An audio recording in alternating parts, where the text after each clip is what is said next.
just gotta believe. Oh, mothership, take me home tonight. Help me find a way to turn this darkness into light. Oh, mothership, take me home tonight. Help me find a way to turn this darkness into light.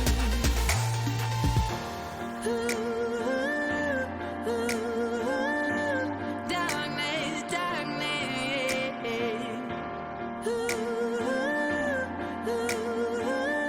Into the light.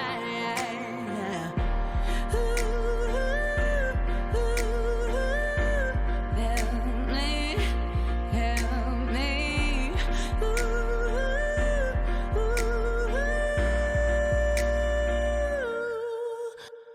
Mothership, take me home tonight. Help me find a way to turn this darkness into light. Oh, mothership, take me home tonight. Help me find a way to turn this darkness into light.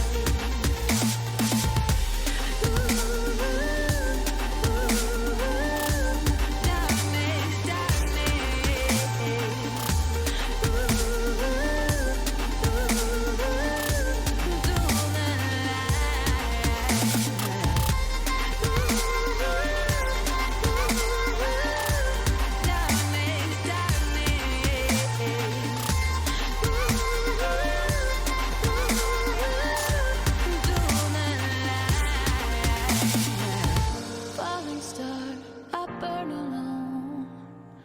Got a heart without a home.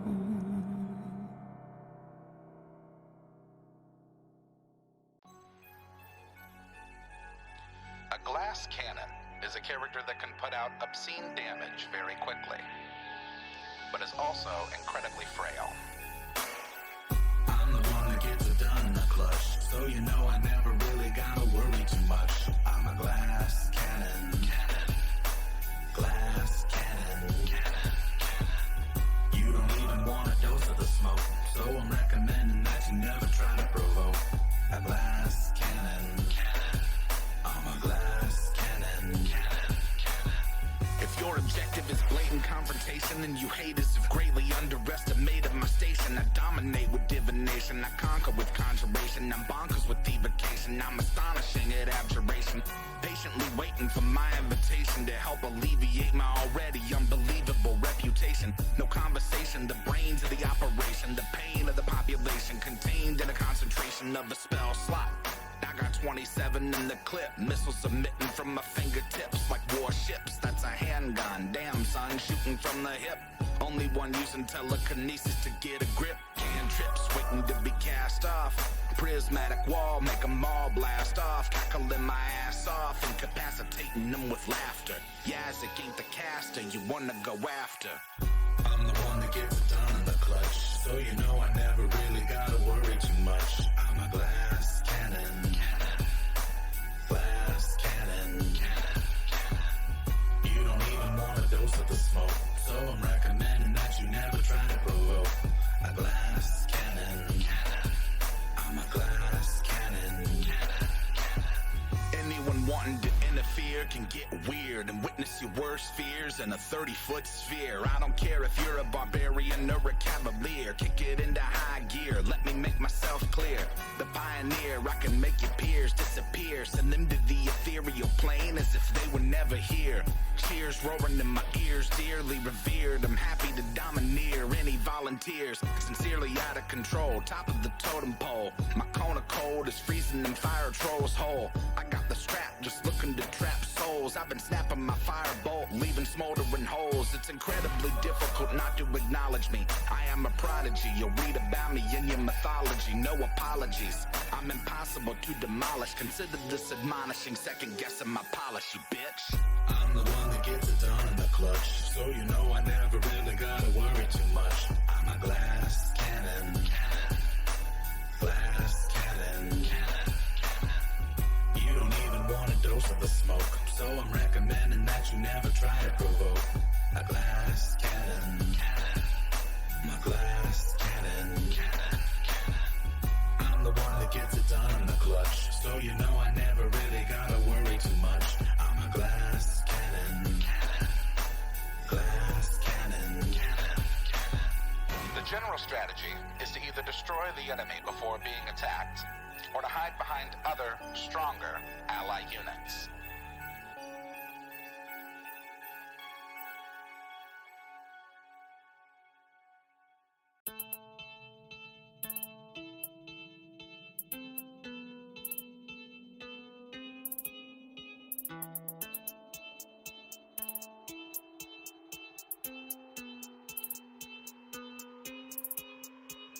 Who goes there? Why you dummies always coming in my bear like you want the smoke? All these wannabe heroes underprepared for the nightmare and despair that they dare to provoke. Most folk are doing their best to avoid me. Floor full of bones of the people that annoy me. Every now and then I get a couple of daredevils with the audacity to think that they can destroy me.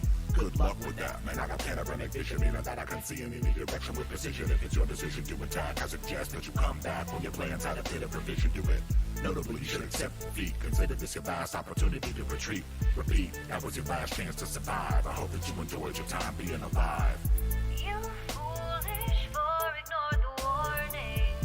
Now you'll be dead before the morning. You should've looked over your shoulder. You're in the eye of the beholder. I am the tyrant, get it? I've actually been told that I'm a pretty funny guy. Wait a minute, what were we discussing? I lost my train of thought. Oh, that's right, you were just about to die.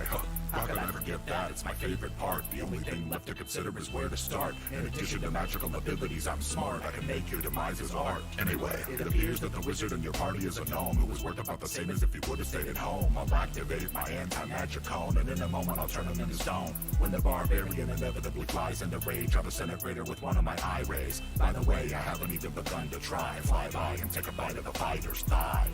You foolish for ignore the warning. Now you'll be dead before the morning. You should've looked over your shoulder. You're in the eye of the beholder. While the fighter attempts to collect himself, he bleeds out on the space I dismembered him in. I wouldn't waste time telling me your names. I can guarantee that nobody's ever gonna remember them. Then again, you'll be on the list of my victims at the bottom of a column of other anonymous prey. You should take a minute to reflect on the day and the last words you'll ever say. Time's up. You're the lone survivor, the last one left. And halfling rogues are admittedly deft, but you broke into my home and you've stolen my time. I'm afraid I cannot allow theft. Throw you up into the air with my telekinesis. Finger of death to obliterate you into pieces, and that's that. Wink and a tip of the hat. That was good for my practice. Thanks for the chat. You foolish for ignore the warning. Now you'll be dead before the morning. You should've looked over your shoulder. You're in the eye of the beholder. Yeah. You foolish for ignore the warning. Now you'll be dead before the morning. You should've looked over your shoulder. You're in the eye of the beholder.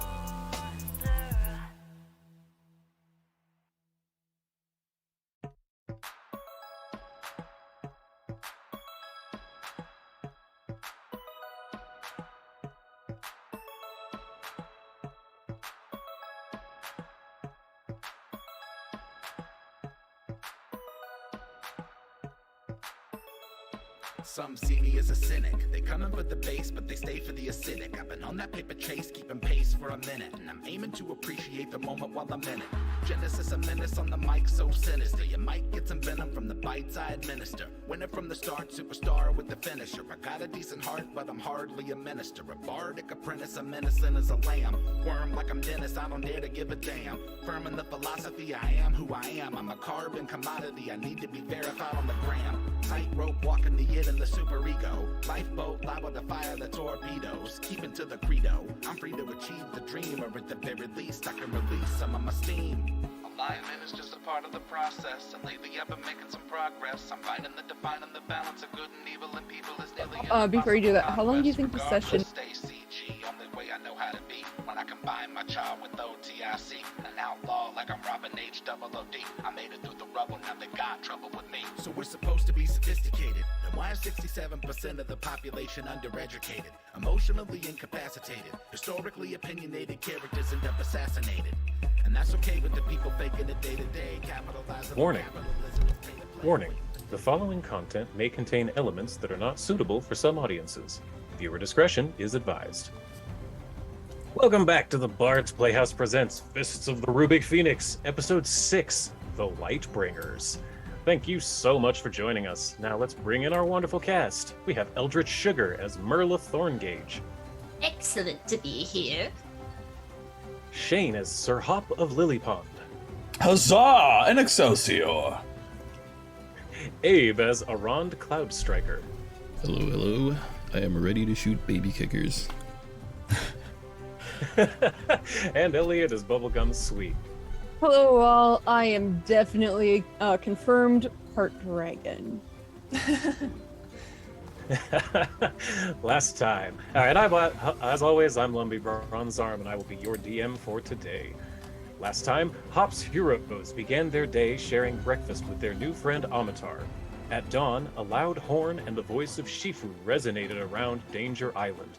The preliminaries had begun. Setting out from their base in an abandoned temple of Aurori, the heroes trekked north along the coast. Out in the surf, Merla noticed something in the water.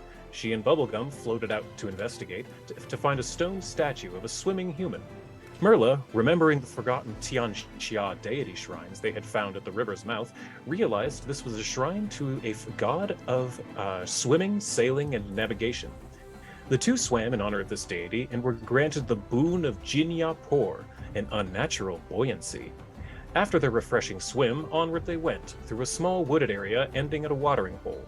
Noticing a few ripples in the pond, everyone hid just in time to see a massive Tyrannosaurus enter the clearing, sniffing the air for prey.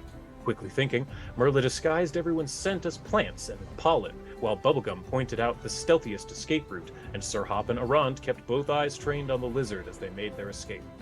Once out of range of the terrible predator, Hop's heroes came to a beach at the edge of a clear blue bay. What did not belong, however, was the house-sized egg that lay cracked wide open upon the shore, without a track nor footprint in sight. Cautiously moving on, the heroes stumbled upon another group of contestants in the woods, named Galarian's Finest.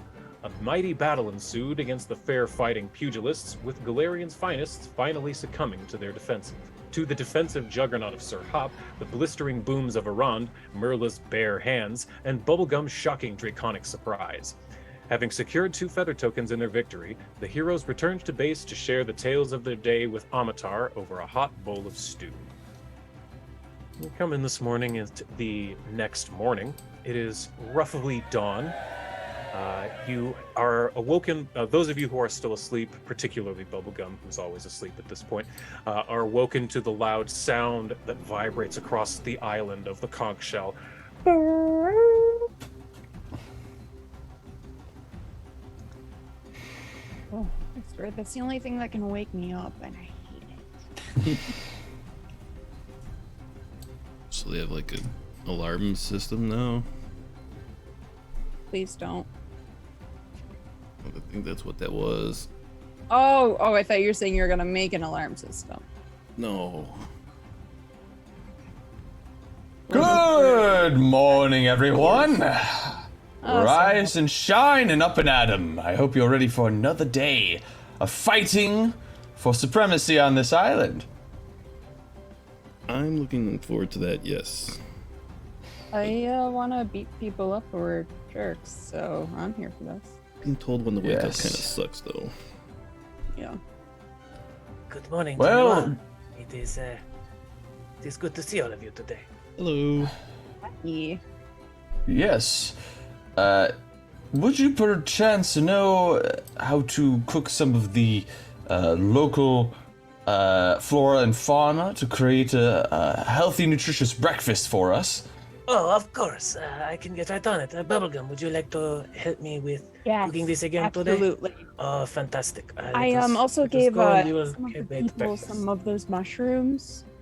They were a good fight, so I treated them. Mm-hmm. And then she just like scurries I away. am excited to work with those.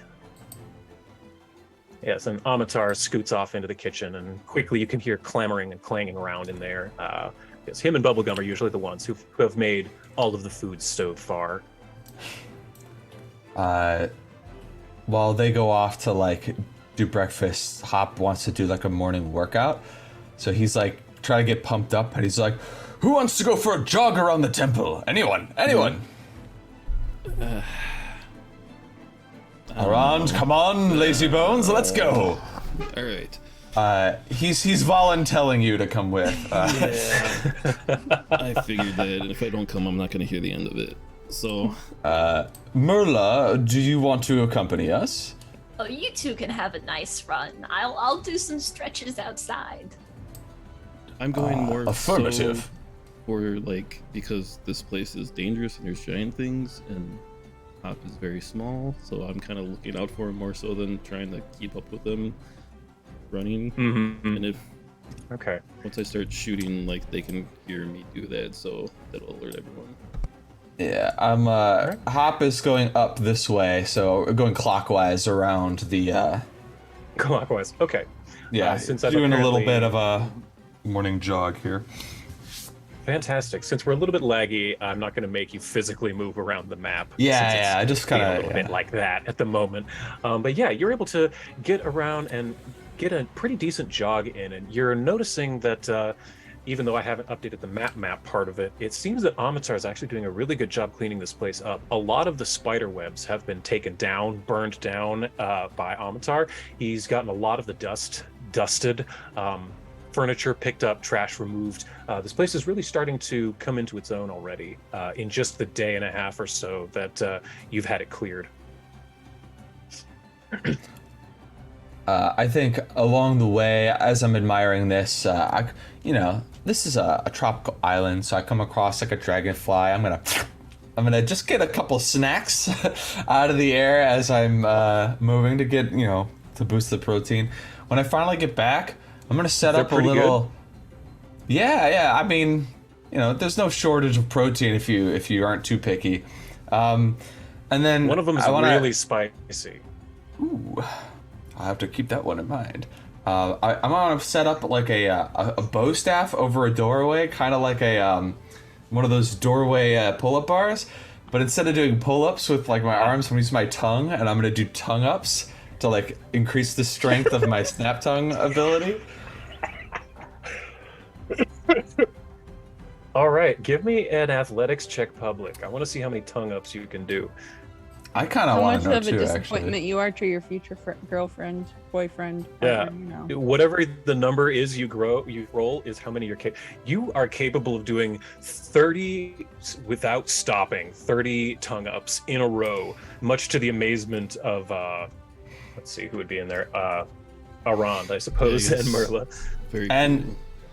and I'm trying to talk while I'm doing it. Like I'm trying to explain to you, like the trick is not the bounce. Actually, what you want to do is release slowly and then pull up, and release slowly and then pull up.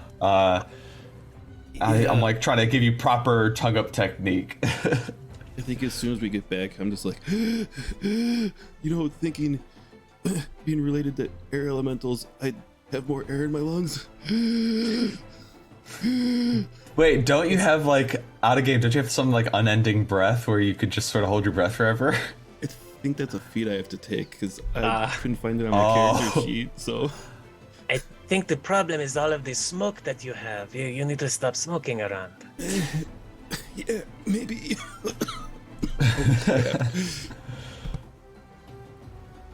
Why don't you? So while they were working out, Merla, sorry. what were you doing? Oh. Sorry, I'm lagging apparently. Oh, no worries. I'll take out the fantasy jazzercise cassette tape, put it into the fantasy tape player, and do my morning stretches. Yes, a rousing ghost sound pre-recorded. Very much like big band kind of old music. You have your calisthenics routine that you get through every morning. It stretches out the old bones, gets the blood pumping. Now, where are the three of you currently? I'm right outside the main door. Outside the main door? Just hanging out. Okay. Then, as you are out there doing your stretches in the morning,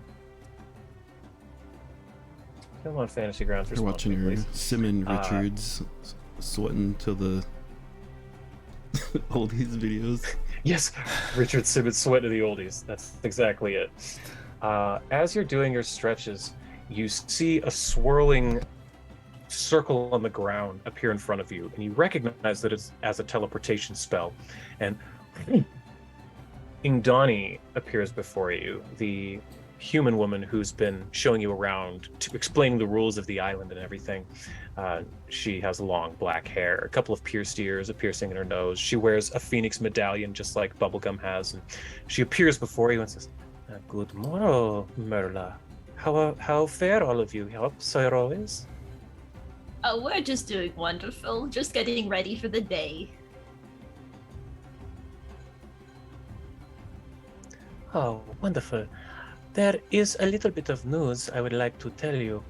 Oh. We have been informed by some of our eyes in the sky and eyes on the ground that there is a team who has been cheating. They have been not had very good luck so far in the competition, and they, well, sad to say, have decided that counterfeiting silver tokens would be in their best interests. However, this is far from the truth. Now, we would like for we know that they have at least one feather token left. If you were to get to them first and to defeat them, kick them out of the competition, you could claim their silver feather before someone else. All of the enforcers are aware of this team, so if you do not take them, someone else will. I understand. Are you allowed to tell us who they are? They wouldn't be the people that bully children. Oh, unfortunately, no. Lightbringers. The Lightbringers, no. I have seen and heard of them. They are problematic, but they have not absolutely broken a rule yet. But we have been watching them. Now, the team that has been cheating. They are called the Trembling Meteors.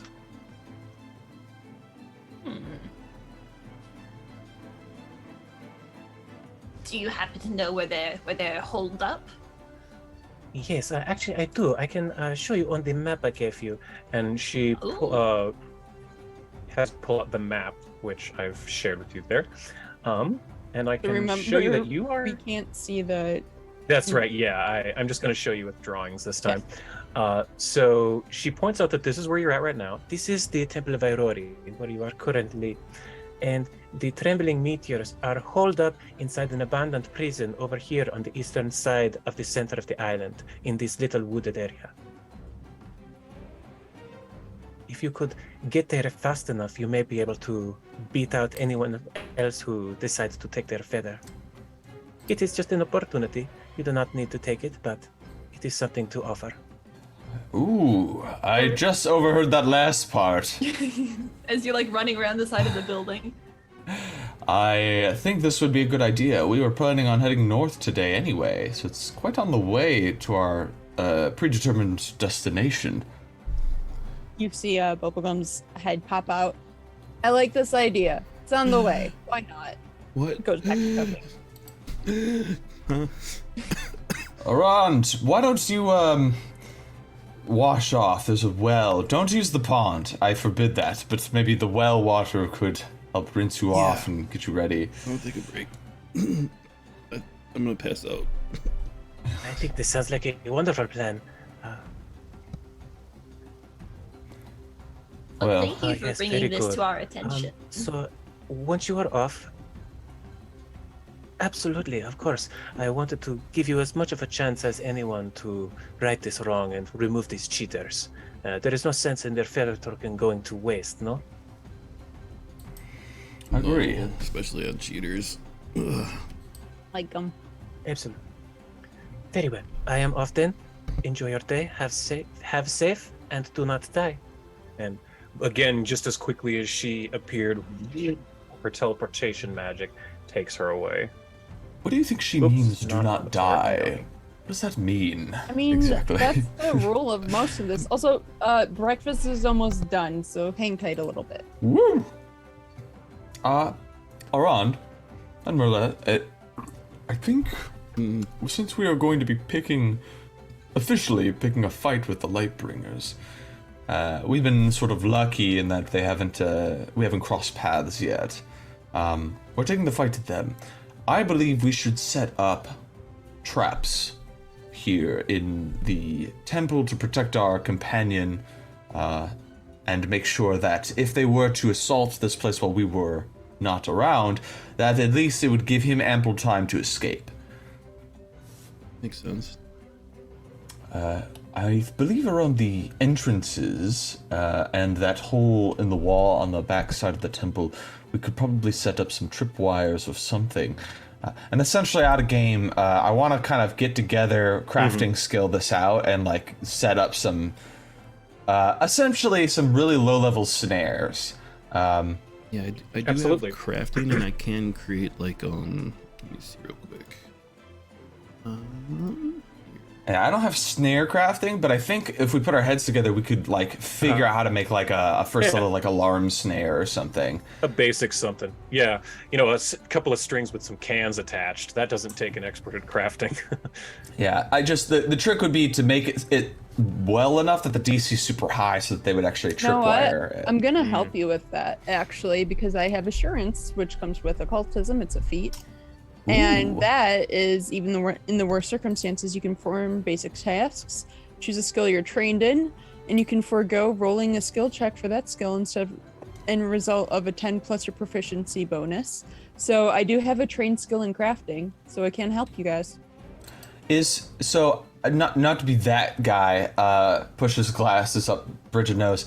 Is it only for occultism though? Like, do you have to take assurance for each specific skill like every time? I was getting to that. You have to take Okay. it for a specific skill. So your assurance is for specifically occultism, not for any skill. Okay, now can we use occultism with this crafting? Yes, can we? For making traps, not really. Dang it. Survival or crafting, I would say. What about making we construct the trap? How about making it hard to detect by witches specifically?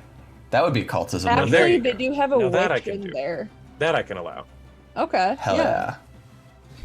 Right, 'cause I That'll do- allow. Yeah, I'll Excellent. let There you. we go. I'll let Bubblegum magically conceal it. I can do that. Press Yeah. to digitize that. All right. What's so, So I What's can your make crafting? Sulfur bombs. crafting in the tower? So I could attach that to like the trap, and that like coats people in a like a. Ooh, mist it that makes them sick. stinky and they can't sneak around because they smell bad. Yeah, I like it. That's smart. What's your bonus for crafting? Aran? My craft. 17. Oh, Mine is sorry. 19. Oh, you actually have the highest. Uh-huh. Okay. And I have a plus Honestly, 10. you should just be building this, and we can give you the help. So I'm gonna roll a crafting That's check fair, to try yeah. to give you the help action. Lit. I almost had a 17 there. Oh, did I do but here's it in the the thing. tower? You did. It's fine. Sir Hop, that is enough to aid. So that gives Bubblegum a +1 to her already insane crafting check. What did How I is your get? crafting that high? Hold up. Because I have the plus 10. The 10 plus Oh, your that's proficiency for bonus. that's for a different thing. That's Oh. for occultism only. Okay, so you okay. Because we were doing Okay. the crafting with the. I understand. Yeah. I understand what's going on. Okay. Yep. So it is still taking a critical 10 a success. thing? Is I don't taking think 10 a so. thing in Pathfinder 2e, where if I like take my time, I can just get a 10 minimum? If you have I'm not sure. I don't insurance, I think believe. so. Yeah, I think that's what That the is the insurance insurance is. fee. Okay, Yeah. okay. So, it's 10 plus your but- proficiency bonus. She did still crit with your aid, so you were able to get a very effective stink bomb like alert trap made. So it's got a couple of like metal cans attached to it with a stink bomb. So if someone breaks this strip line, they will not only make a big rattling sound to alert Amatar, but it'll also coat them in something nasty. I think after we're eating breakfast, and I'll like tell Amatar like, come with us. Let's walk and eat here. It's not proper, yes. but we need to show you something. And then Bubblegum, you're like finishing touches on this trap or something, and I go, so Amatar, we cannot guarantee your safety in this temple, but it is your duty to sort of take care of it. If the Lightbringers or any intruders were to come unannounced and try to break their way into this place, we have a few tripwire traps set to warn you of their coming so that you can get the hell out of here. I do not expect you to try to defend this place or to try to fight them. Do whatever you can to escape with your life. You Do not go understand? near them if you don't want to smell really bad. I do. I understand and I very much appreciate it. Thank you so much for even considering my safety. And then I'll like flick the can. Keep your ear alert for that sound. If you hear that sound go off, the safest assumption is that the trap was triggered by an intruder and you need to find somewhere safe to hide. Okay? If you smell Run and hide immediately. a particularly stinky smell like that of sulfur, it is possible that if you didn't hear the can, but you smell that, someone still triggered the trap and is trying to trigger or sneak around, and that smell is giving them away. So again, that's also, you need to run and hide. I understand. Thank you. I think I am prepared properly. I understand. Thank you. Thank you all so very much for protecting me. All finished, so yeah. I look, I don't get a chance to craft too often, so this was excellent. I love this for this place. Don't love the smell, but it's for you, so like. I Yes. appreciate the And- effort and for that you are willing to get stinky for me. We're going to be leaving pretty soon here because we have a time-sensitive thing to pursue. But today I believe you might be safe. However, after we sort of declare war on this group, you will be in a significantly more higher amount of danger from these Lightbringers. So, what is your escape plan? I want you to run us through that.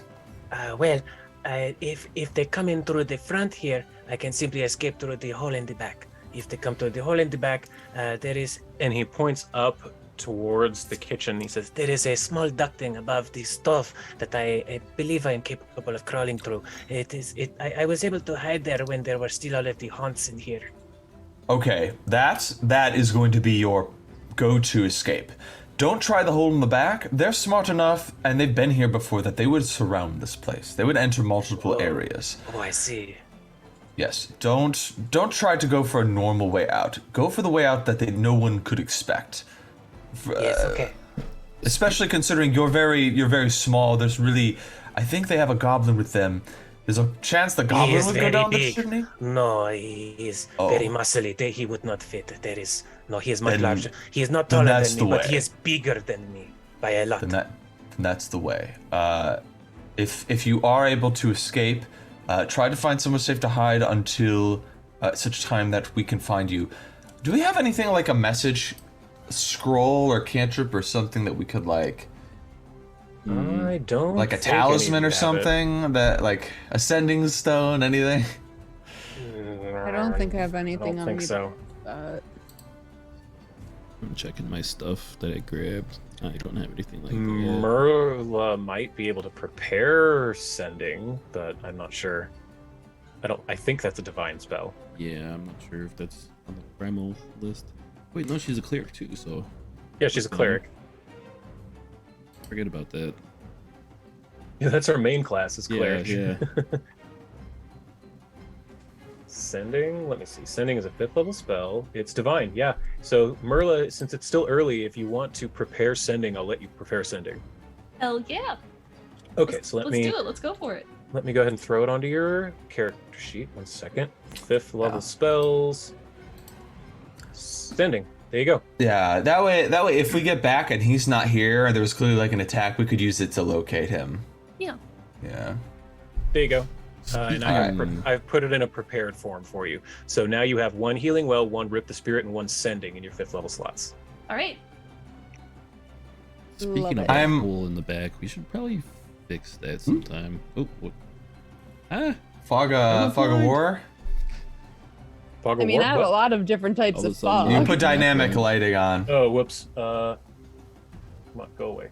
I mean, that's cool that it's set up for that. Like, that's neat. I'm trying to make it go away. Did that make it go away? Yeah, I can see it. Yeah, I accidentally clicked the button. Will the statues still activate in this place? That when we first came in as a security measure as well? As Only far if as they're I in am that aware, symbol, it right? detects everything that does not wear one of these. And he pulls out his 6 holy symbols of Irori that he's got around his neck. Okay. I think as long as they are not wearing these, they may get attacked and I will not. I'm eye level with this kid. Put my arm on his shoulder and say, yeah. I know you're not officially part of, and then I kind of roll my eyes a little bit at Hop's heroes, but you are our ward, in the sense that you are residing in the temple with us, and I feel a sense of responsibility to keep you safe. But knowing that this tournament is very deadly and that we can't do that, I just want to make sure that we've done all that we can to give you the tools necessary to make sure that you can keep yourself safe. You promise me that you will run from danger and not try to do anything brave, right? Yes, I promise to run. I do not think my fists are strong enough to get through armor.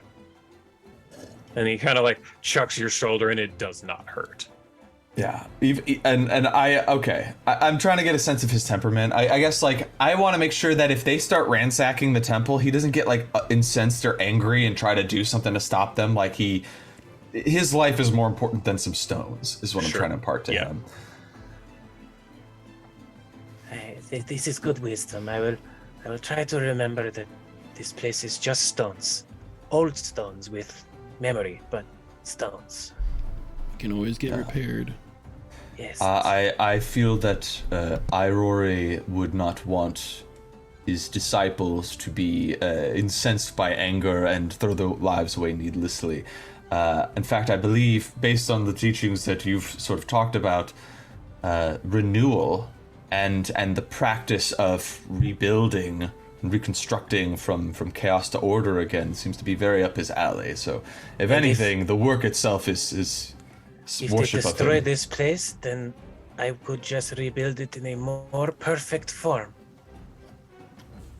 Pat him again, like, that's my boy. All right, Yes. We'll leave you to it then. Thank you. I very much appreciate everything all of you have done for me and for this temple and my people. Please go safely and be victorious. There's a little spark up my sleeve, so don't worry. Oh, wonderful.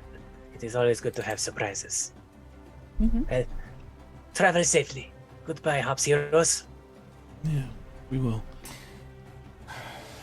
Farewell, Amatar. We'll see you this evening. And then Right. You can meet close out of everybody that out here in map the now if front. you'd like. Yeah. Right, so you know that you need to go north and east to get to that abandoned prison, and then pretty much a lot more north from there to find the Lightbringers base. Like pretty much straight shot north from there. That's what you've gathered. Oh, I forgot to share the map. There you go. So again, just to give you a sense of where everything is, your temple is here, and Ingdani told you that the abandoned prison is here, and that the Lightbringers were north from there. Okay? Alrighty. I think Alright. as far as the Do we have competition the goes, I mean, traveling teleportation thing? You have one of them. If you... Do we have to find another? That's right. You have to. Once you get two of them, then you can travel between those two. When you find a third, you can travel between those three.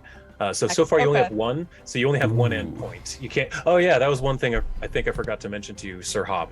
That actually you're the one who rolled highest, and you knew exactly what it was. So let me refresh and show this, since you found one of these on the way back. It's a transport tower, and you, again, Hop's the one who knew exactly what this was. So you go inside of here, and it's a little vestibule, and there's 4 like alcoves that none of them have anything there. They're just walls with an alcove, but you would know that once you activate, there will be a portal there in the 4 alcoves, and you can use these to transform to move quickly around the island. And there's 5 total. You found 1. I see. So, okay, I got it. Now so it's almost like finding one is kind of like activating a checkpoint, kind of like a Fast travel? Yeah. How does that work? Like, when you find the second one, it like one of the alcoves like activates because you've been to the other place. It's like, oh, all right, we know that you've been there, so pwong. That's literally it. Yes. Cool. Yeah, and then once you have 2 activated, you can boop, boop, boop, boop, boop, just transfer or go easily between the 2 instantly. But 1 is essentially worthless. It'll be All fun right. another. well, not completely worthless. I mean, because we have it I mean, not activated now, completely. so when we do True. find another one, we can go up to it. And that's where the 1 is that you found, right there. Oh, pretty close Yeah, by. it's right next. It's right up the hill from where you're at. That's Very convenient. that's alarming. Oh, hello. Whoa, what did I just do? I didn't mean to do that. You just unlocked a lot of locations for us. Did they go away? Yeah. They did. Yeah. Okay, yeah, I did not mean to do that. All There's right, a lot well, of shit on go this to map. prison. I mean, hold on. I think we should be very careful about, because if anybody can use these things, then anybody could use that fast travel to like try to ambush our base of operations. We trap that too. Yeah, so I feel like You were we told need to that be- there's no fighting within 100 feet of the transport towers. Oh, okay, never That mind. was. I may not have mentioned that. The enforcers said that. Okay. But we could set up a trap But within you can 100 within feet, 100 right? feet, yes. Oh, hell yeah, Just cool. not Let's do within it. 100 feet. Mm. So yeah, you're more than welcome to go right, because you can see it from the Yes. temple. You know Yeah. exactly where this tower's at, so you can very easily set up the same exact type of thing. You're not sure if the sound would travel that far, so you don't know if Amatar would hear it. But if they get the stink on him, he'll smell them coming. That might be an evening thing for us to do, is to create like a tripwire that comes all the way down that does a bell that's in the temple to allow them to know somebody breached that area. Love it. Okay, we can set that on the agenda for this evening, then. Yeah. So, yeah, walk and talk.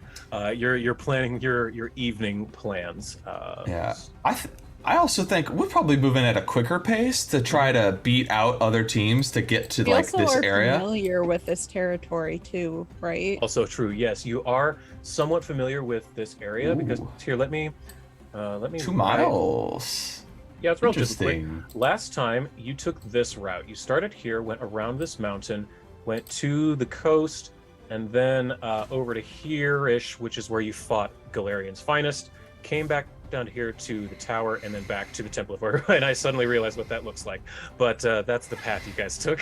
I did not do that on purpose. I apologize. I'm clearing that I out. wouldn't have noticed until you said it. But I'm that was being the path. honest. That was the path y'all took. But yeah, you're aware. You pretty much know that area really well at this point. It so you was can a hard traverse it. path to travel, so you know. So you do manage to pass Galarian's finest camp. Let me show. Actually, can you I do go the ahead. sneaky quiet thing for our group as we travel as well? Yes, absolutely. To make it so that only the one person has to roll. Yep. Yep. So Arand, go ahead and throw me a stealth check in the tower with a +1. If you get a nat 1, With a plus what? 1. Okay. Stealth skills. You want tower? Yes, please. Okay. he trips on a root, his gun goes off. Shoot myself in the leg. Arand, no! No. Okay. Yeah, you're working your way through these bushes just like you did last time, because you're aware of where you're at, and you can see through the bush this campsite that you saw last time with the dinosaur bones scattered about, a small pond, and you see that Galarian's finest are not here.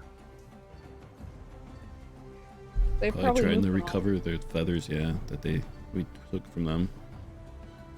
I'm sure they've got to get going and try to do that, especially knowing that there's those cheaters out there, so we might run into them on their way there. Yeah, so let's Donnie keep said moving. she Okay, alerted you don't all do the other anything. Teams to Okay. do that, right? You just all right. So yeah, you don't do anything in their camp. Very well. I mean, it'd be kind of disrespectful. I'm just saying, it's your choice. You can do whatever you want. For Through other stuff, like after we just took their feathers and essentially kicked them out of the tournament, and like. I don't think it doesn't benefit us to waste time on their camp when we still have like this time sensitive thing where we got to get these other guys out first. Yeah. All right. So you're If I walking was through a different character, perhaps, but the. Very well, very well. So. Yeah, if you were Demirius, you definitely would sabotage their camp. Oh, absolutely, no question. I would have Such an evil bastard. tents and fucking Priest smashed would have definitely everything. gone through all of their shit. All of it. You've got a can of spray paint one of the Triceratops skulls, like Serenray was here, bitch. Yeah. Whatever god they follow, just like make fun of them. And Demirius turns towards the camera. I'm a ruffian now. I'm a dickhead. There we go. All right, so as you're walking through the forest, just kind of enjoying the scenery, and you're following your map, you do eventually see that there is kind of a large hill where there aren't any trees anymore. And dug into the hill, you see kind of just double doors that lead Big into map. a hill. It's not huge. Well, it's mostly blacked out. Mhm. There we go. Starting to pop There up. we There go. Is that better? Yeah, Is that better? Mhm. Yeah. Okay. Ooh. Oh, permission to move. Oh, sorry. Unlock. There you go. Yep. Yay. All right. And there are Well. there's a double door. We want to keep a element of surprise, but we also I'm need to be gonna moving detect quickly. Magic and see if there's anything on the front doors that I might be Yes. able to sense. Detect magic. That is 30 feet, correct? That's a good idea. Can I do Okay. anything? I could. Let's put you here. Okay. Can you sense through stuff too? I think in D&D Yeah, you you can. can't. maybe. As long as it's The not walls are lead, thick yeah. enough. Yeah. Yeah, as long as it's not lead walls, you can detect magic through walls. So from where you're standing, no, you do not detect any magic. Okay. Well, they don't have anything on the doors, so we're good there if we enter. I don't know if there's any traps though that are non-magical. Can check that real quick. I'm gonna. If anyone's about to cross the barrier, I'd like to cast a cantrip called Infectious Enthusiasm. It lasts a round, so it's like within the next 6 seconds, if you're about to pass something that triggers something. I want to give whoever decides to pass through this door a +1 status bonus on will saves that they have to make. Should something make them do a will save, the way that it's cast is, don't worry, if anything tries to take hold of your mind, just remember your friends and your purpose here. And I give you a pat on the At back. the lowest will, mine is the +18. I can do it because I do have special reroll ability. Nice, Okay. nice. Okay. So I guess I'll go kind of reach for the. Is it a doorknob or just like knockers and pull? It is. Slides open. It's like a got two big handles, and looks like it would use a large skeleton key. Okay, so I guess I'd grab a handle and just kind of either move it forward or back a little bit and see if it's locked to the skeleton It is locked. key. Okay. I guess back to the group and be like, well, I guess it ends here. It's locked. Sorry, guys. Game over. Well- Let's go home. On to a new adventure, I suppose. Let's roll up some level 1s, guys. Wait, hold on. Are there any cracks in the door, or is this thing flush? Give me a perception check in the tower, please. Okay. I'll also do that, as I'm also looking for a way in this Or place. crafting. Actually, crafting, I will lower the DC because you're looking for like Ooh. flaws in something that is built. So yeah, I'll lower the DC if you use crafting.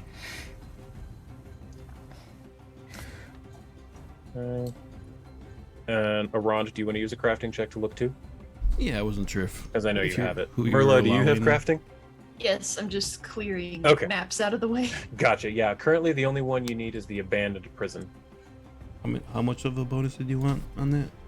I'm changing the DC on Oh, my. you're just changing the DC. Okay, never mind. Yeah. Yeah, I'll just. Can I roll perception, even though the Sure. DC's higher? Yeah. Perception's fine. Because I think a plus 19 Right. will help me more than a plus 3. Oh Yeah. goodness gracious, yes. Yeah. Is the door Alrighty. locked? Start looking So- around. The three of you, Arand, Bubblegum, and Sir Hop, are kind of looking at the door frame, around the hinges, in the handle, inside the lock hole. You're looking for anything mechanical or crafting that's broken. And Merla, you're just kind of absentmindedly looking around at the rock, and you kind of notice that if you were to pull that rock down, there'd be a really big hole right there that you could probably climb through. There's it's clearly right there if they just looked up. This door is meticulously made. Like, the craftsmanship on this, am I wrong? Like, it's I mean, amazing. It's a prison, so they don't want people getting in or out of here easily. Yes, but even whoever made this, the artistry in it was Wait, hop, unnecessarily good. Yeah. Yeah, What was that, Arand. Marla? Arand, Yeah. can you read something on the top shelf for me up there? Can you move that rock out of the way? Course. Yeah, the rock? Okay. The rock, yes. Alright. Let's see. Merla, Like that wrestler pardon me, I don't I think the see on the rocks are television. necessarily what we need to be focusing on. This door is the egress to the, or Perhaps ingress in this this case. specific rock will smash this door open. Arand, as soon as you Such a nice pull, rock. as soon as you pull the one rock down that Merla says, several go and fall down, leading to a hole about this big right into the wall.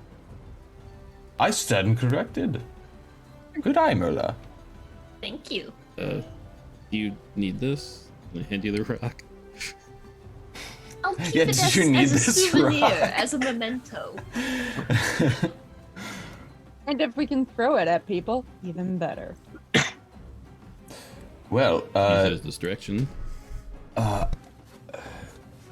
any of us are small enough to probably fit, with the exception of Arand here, to fit through that hole comfortably. Does anyone want to go in and try to scout ahead? I'm gonna actually have Splendor, if I can lift him up. And... Yes, ma'am. Hi, baby. Can you do me a favor? Of course. Okay, I need you to do a little scouting, and yeah, that hole will never. Kind of like with the other group, they'll never expect a random fox. So I'm gonna need you to turn into like a normal-looking fox for Very not good, Mom. suspicion. And so he shakes his fur again, and all of the runes kind of fluff off as though they were made of like pencil lead and graphite. And he hop, gets up and squeezes his way through the hole, and for the moment, just disappears. Then they I think he'll let me know telepathically. Yes. You get no senses of like fear or anything like that. He tells you that this room appears to be empty. At the far side is a door. There's lots of footprints on the ground here. Clearly people have been in and out, but no sign of anyone in this room. Cannot see through the next one without opening the door. Can you open the front door? Like, I'll is do it my too best, Mum. tall? Oh, wait. Oh, hold on one moment, Mum. And you kind of, you can tell he's listening to something, and I need to roll for him. Okay. There's funky jams coming from the next room over. He comes over and he once again in your head you hear him say, "Mum, in the next room I hear something large. It sounds like it's walking, but it does not sound like a creature. It sounds almost like metal on stone. Yes!" And you hear click, and the door opens, and you see Splendor hanging by the mouth from this door handle. And then he lets go, and you can see into the room. Oh, good job. Oh, this is like a trap room for sure. It's featureless. There's no way that this is just like a regular room with no strings attached. I saw nothing in particular of traps, but perhaps one more of you cunning trap makers could look around. I'm not sure what I'm looking for. Yeah, I wanna take a nice long sort of examination of this room to see if there's any sort of indents in the stone, any stones that look like they're made of a different material, any cracks or very hard to see strings that are being, Okay. Give me a perception check in the tower. While he's doing that, I'm just gonna roll the rock across the floor that I had. Okay, sure. That's great. You roll the rock across the floor and tink, tink, tink, tink, tink, tink, tink, tink, tink. Nothing happens. It comes to rest about 2/3 of the way across the room. And Sir Hop, taking a good long look around, you actually do at the far end, a glinting piece of steel across the door catches your eye on the other side of the room. I'm going to enter. Mm-hmm. Nothing happens. And I'm going to sidle up against the wall. And being small, I want to touch the least amount of floor as I possibly can, and just like be touching the wall. Am I crazy, or do you have sticky fingers that let you climb? That's another like Gripply thing. I chose the snap tongue instead of the climb speed. All right. I do have quick climb though, I think. So I think I can, like, if I do make climb checks, like I can go further. If you would like to attempt that, you can. Yeah, let me double check here real quick. Sure. There's fleet. There's the powerful leap. So I could just like leap across in a couple bounds. You can get a running start over in the grass area. Yeah. I don't think I have. Don't have the climber one? All right. I don't have any climbing stuff. Hey, next time. Next time, yeah. So I'll I'm kind of sitting across, and I want to get over to here. Okay. So I'm going to then just make a break from it to run 10 feet and then leap here and here. Boing, boing. And try to get right up against the door but not touch that metal thing. All right. Give me that athletics check in public. Sure thing. I need to shrink this window a little bit. Okay. Athletics. Into the tower. That one I said it could be public. You got a 35, which is more than enough to get yourself across to there. Oh, cool. And as you get right up in front of the door, you can definitely see that shining piece of metal was a tripwire. There is a trap set up on this door. All right. Can I use crafting to disable the trap? You absolutely can. That one I want in the tower.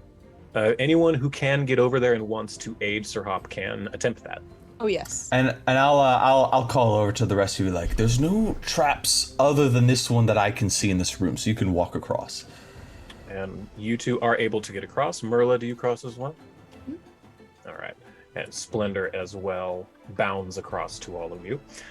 So anyone who is attempting to help Sir Hop, go ahead and roll me a public crafting check to see if you can get a 20. I should be fine. Yeah, it should be. Crit. Yo, Both of all you right. crit. Both of you crit. So I'm going to say take a +4, Sir Hop. Why not? I rolled already, so if you want to just kind of add 4 to that. I see. Yeah, okay, that is more than enough. Between the three of you, like, oh, you see, there's a spring here that if that gets released, then that triggers this, but there's a safety over here, and this is a false one. So this one's supposed to make you think that that's what you pull, and you eventually get it, and you take it off, and what you realize is that if this had been undone, and like if you'd opened this door without taking this out, you realize that there's an axe blade directly above your head that would have swung down into the side of your head. Good thing we crit. Now, would it have swung down into the side of our heads? Because we're short. Arand would have been fucked, but we would have been fine, right? Would have, like, cut my hat. That's a good point. Arand would have been fucked. But yeah, you managed to take the tripwire off and disable the trap on this door. All right. And then Splendor comes up to you and says, this is the door on the other side of which I heard the pounding. There's something large over there. Okay. You said it was metallic? It sounded metallic. Press your ear to the door. And she does. Give me perception, anyone who wants to do that in the tower, please.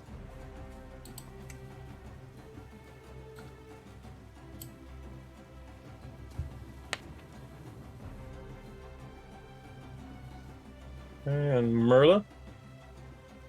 Which check are we making? Perception, please. Perception.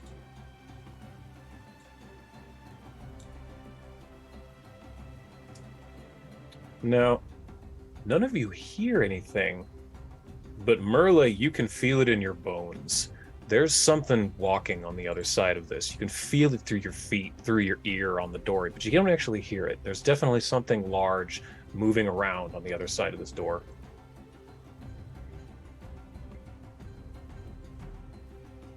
We still have the stealth from me as a group, right? Yeah. Okay, that's good. Double checking that. Get to the sides. Get to the sides. Someone's coming. And yeah, a moment later after you say that, you all start to hear dish, dish, dish, dish, dish, as though something big is marching through this next room. It walked past the door. It got louder, and then loud, and then it got quieter again. Doppler effect. I want to try to open the door as quietly as possible to see, because if it's moving in that direction, I want to like look at. Before you do that, that bonus that you gave for Arand, was that just for the one, or is that the whole time? It was for passing that doorway. It only lasts a round. Okay. So I'll do it again for anyone who wants to go through this door. Like I will, and I want to be in Cassius form doing this. You're doing what? Oh, gaseous form? Okay, cool. Okay, all right. So Bubblegum melts into this fog cloud that all of you have seen many times before. So all of you are now concealed. So give me a second. I will add that to all of you because that actually helps. Especially for two of you. That's a very big boon for some of you. Concealed, concealed, concealed, and concealed to Splendor as well. There you go. So you're now all in this fog cloud. Hop, if you want to, please give me. You said your opening is stealthy, as quietly as you can. Yeah. Okay, you determined it is not locked. So give me a stealth check in the tower, please. Okay. And actually take a +2 because of the fog. Sure. I realize like strength isn't my strength, and as I'm like doing this, I realize in order to open this, I would probably need to lift it a little bit above the hinges just to like not make the squeaky sound. So before I do it, I go, Arand, I might need your help with this one. What I'm trying to do is lift it up, but I think it's still going to make a lot of noise. Could I help you move this Essentially, I'm not confident Hop can do it stealthily, is what's going on. He's like, maybe I'm not capable of this. Okay. So I'll make a stealth check to aid him to do it, if Arand agrees to do it. Yeah. Arand, is that cool? You there, Abe? You might be muted. Oh, sorry. What's up? There we go. I need you to open this door. Stealthy. Can you make a stealth check? Yeah, I'm sorry. Let's see here. In the tower, Stealthily. please. And give yourself a +1. He got enough to aid.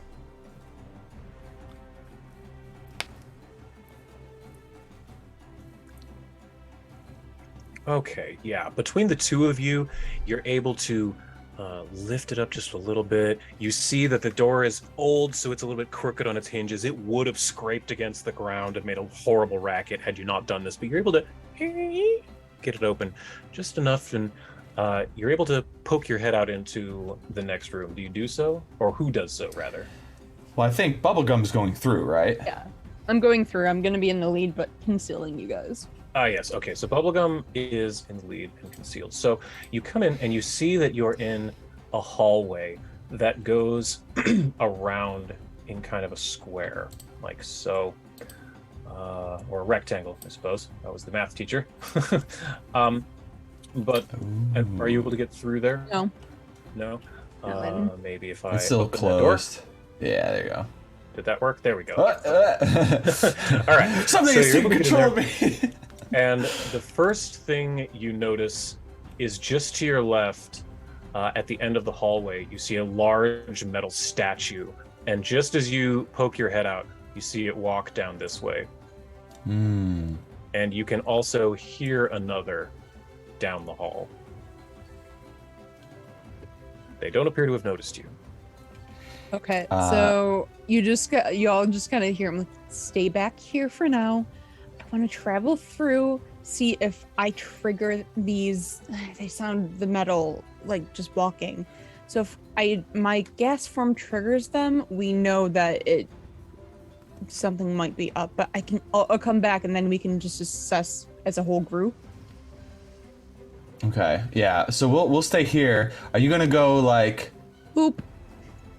Just kind of go near it and kind of be like, kind of try to get a look at what it is. Okay. So you're able to fog your way over there. Give me an occultism check with a +1 because of your cantrip thing. Ability. I forget what it's called. Yeah. The perfect thing. Yeah, the one that you use constantly. Yeah. 1. Go. As you get up to this thing, you realize that this is definitely an iron golem. Ooh, fuck. And then with my knowledge, would I know of what they would do? Is there anything occulty I would know for that? The thing you know about these, thankfully, is that you are aware that they're harmed by acid. But just like every other type of golem, they're immune to all other types of magic. But if you would attack them with acid, it should melt right through them.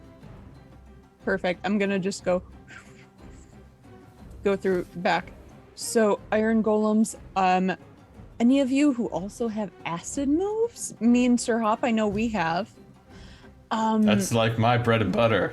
Exactly. We should acid splash these and don't use any other form of magic because it's gonna do nothing. Let's maybe. Are they moving clockwise? There's two, Yes. you said, or Clockwise, there's two of them. They're moving at pretty much exactly the opposite. So like when one is in this corner, the other's in the other. When one has marched to this corner, the other is in this corner. They're like in opposite sides constantly. Okay. Going we like that, could round and travel. There's always a blind spot on one of the hallways. We could travel in the same direction at the same pace as them, and avoid their notice entirely, as long as we're quick and we don't make too much noise in the process. True. Could I make an acid trap? I suppose. Do you have the ability to make like an acid bomb?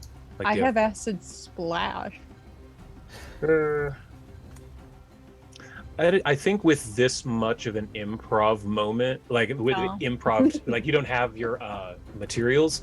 You'd need materials and like time, since you aren't an actual snare crafter. If you had the snare crafting feat, I'd be like, yes.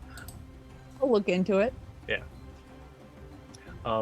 But one thing to keep in mind is you haven't checked any of the other rooms. That's what all the other little white rectangles in those hallways is doorways. I should have mentioned that.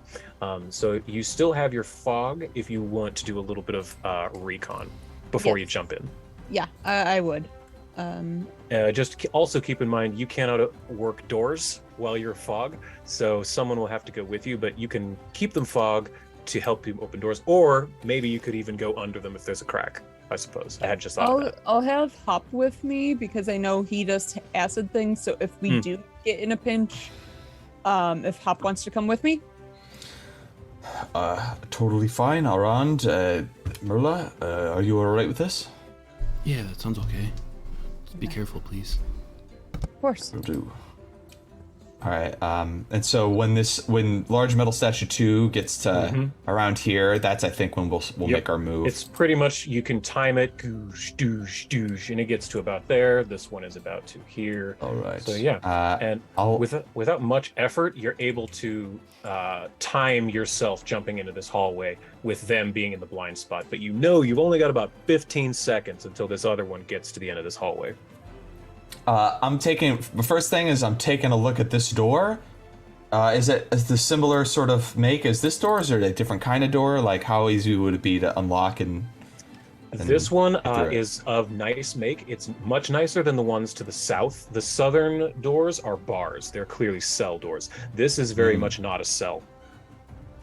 Oh. It's a wooden door that is not a cell.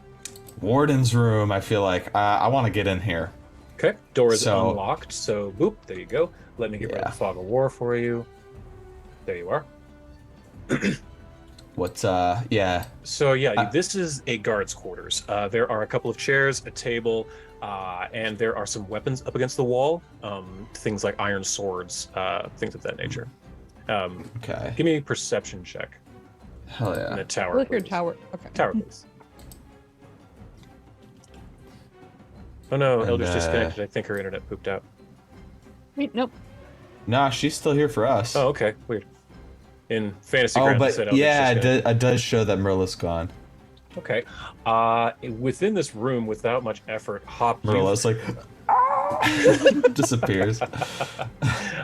Sir Hop, even though you've never really had a run-in with the law, you've worked as a guard, you've worked as a knight, you understand how jails work. This is clearly a guard's room, and without much effort, you kind of look to your right inside the frame of the door, and right there on the wall, hanging on a peg, is a ring of keys. It's just right there, eye level. Just to your right. Yeah, I'll snap those up. And I still have all that stuff in the gut pouch thing. But I'm gonna kind of take a look at each of these keys. I'm gonna give.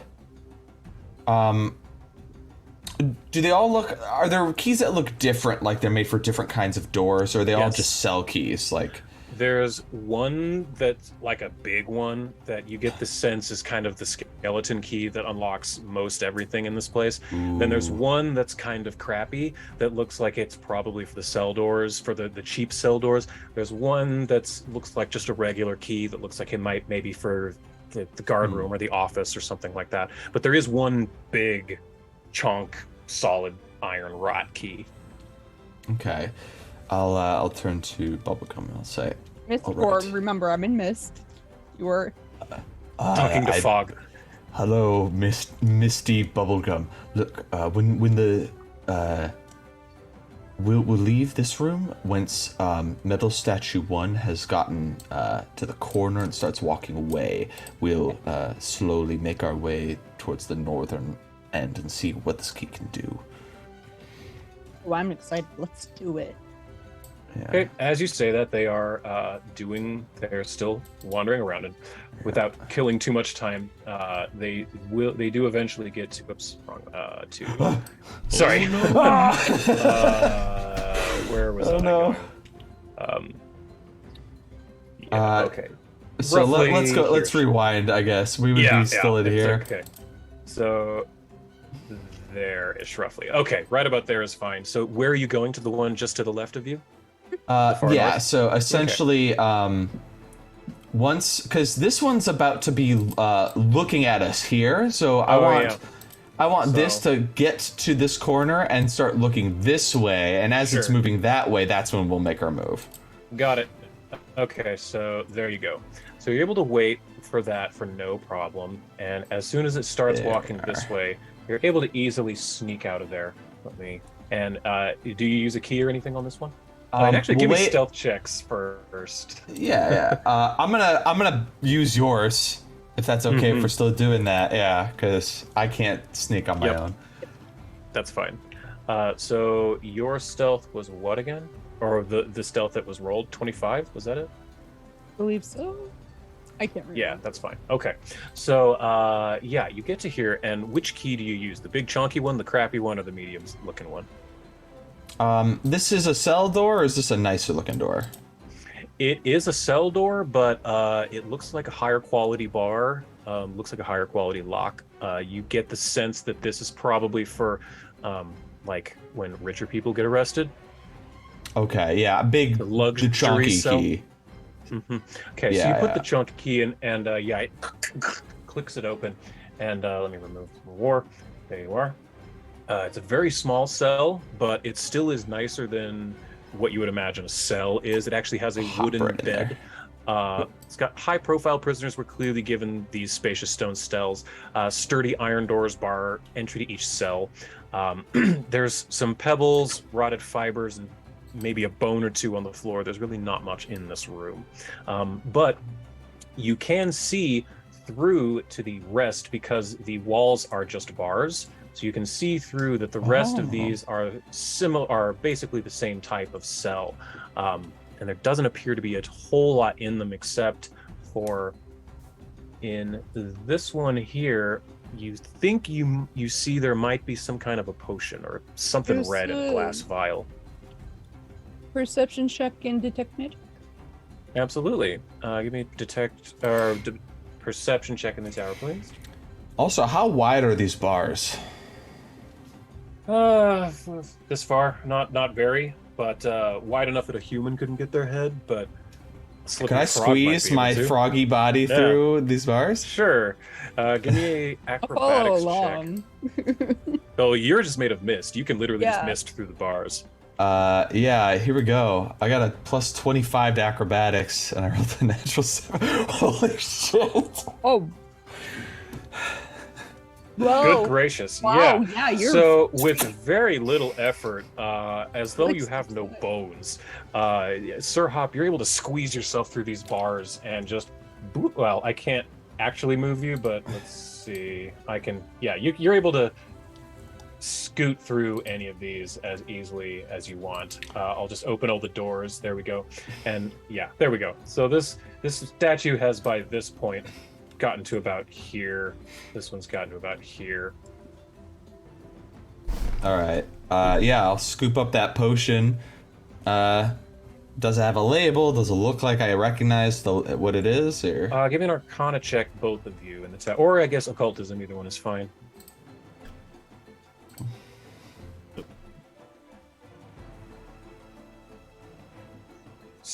Bubblegum, you recognize this as a healing potion of some sort. You know that they come in various sizes and strengths, but you aren't sure what. But Sir Hop, your eyes kind of dazzle at this because it's been a while since you've seen a glass vial of this quality make. You were aware that this is a really good healing potion. This is a greater healing potion, which heals 6d8 plus 20. Oh. I eat it. But I'm storing it. I'm not eating it. Yeah. I store it. I just dropped it into your inventory there. Healing potion greater. So that is what you find in that cell. Awesome. Want to go to the very end one? Well, not very end one, but like as the other one's moving, kind of like transfer ourselves through the cells and wait for it. Sure, you can go out through the door. Oh, you can go out through the walls block. So what about this door right across? Yeah. This one has a very large lock. It's clearly the big chunky key. Ooh. we're not wasting time. I want to No, end. we waste your time? aren't. Okay. Let me share that. Do this. Give me a moment here. So as you're opening that key, or that door, you put the large key up in the door, or up in the keyhole, whatever you call that. And do you just swing the door wide? Yeah. Okay. You swing open the door. I believe I've opened that for you. And can you not get through? Nope. There you go. And you open it up and you can see that there's a table and a couple of chairs, a lot of tools all over the place. There's raw materials sitting everywhere. And you also see that just over in the corner at one of the tables, hard diligently at work, are two human women. Let me share their image with you here. One of whom has her hair in a high tied bun and is wearing beads and a gi. And the other one I have here also has a very high ponytail, has a saber at her side, and is wearing sort of plated type armor. They look up at you, and one of them, the second one I shared. How well can they see us? Oh, they see you immediately. Oh, okay. I did swing it open. He swung the door okay. open, and then a menacing fog rolled in, and then there's a frog in the fog. Oh, okay. So Hop just looks really fucking Frog in the badass right fog. now. Yeah, he looks really badass. The door open is just frog fog. And Yeah. yeah. At this point, I need everyone to roll initiative, but we need Merla here as well. So. I'm better at rolling initiative with perception than I am with stealth anyway. Oh yeah. Holy shit. Bubblegum, I would like you to roll it with stealth though. On the main tab of your character sheet. Do you see where it's? Yeah, you just did it. Cool. All right. Not so great, but it's fine. Let's see. Where is Merla in? Oh, I guess should I roll her initiative or wait for her? I'd roll hers because we don't know Alright, how long let's it's gonna see. take to reboot. Yeah, true. Nope, that's not how you do it. Merla, it's her perception, which is here. Oh, it's well, she's last anyway. Look at that.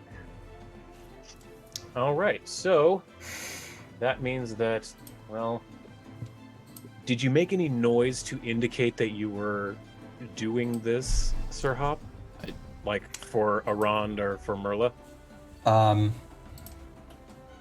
think with having very like a high initiative and seeing that okay they're in here, I think I will make a noise that they would recognize as like it's going down, like a loud croaking sound that we maybe beforehand, or just like every time there's ever been like a fight that I was able to see. It's almost like a battle croak.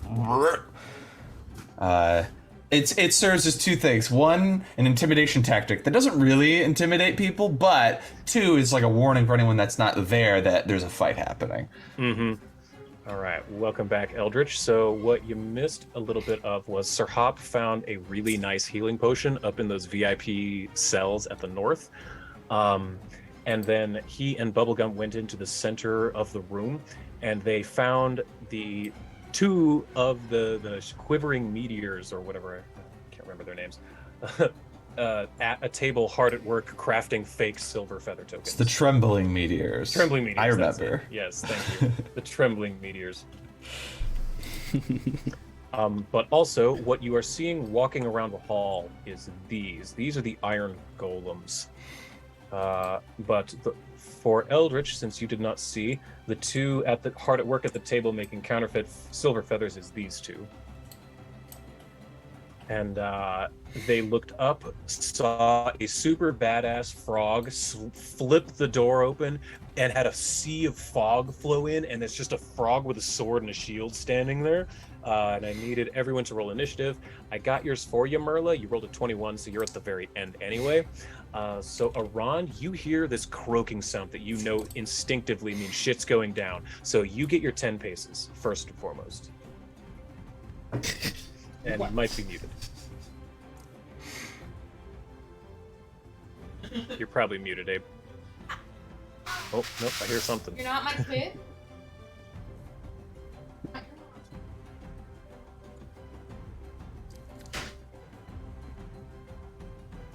Oh, he's purposely muted.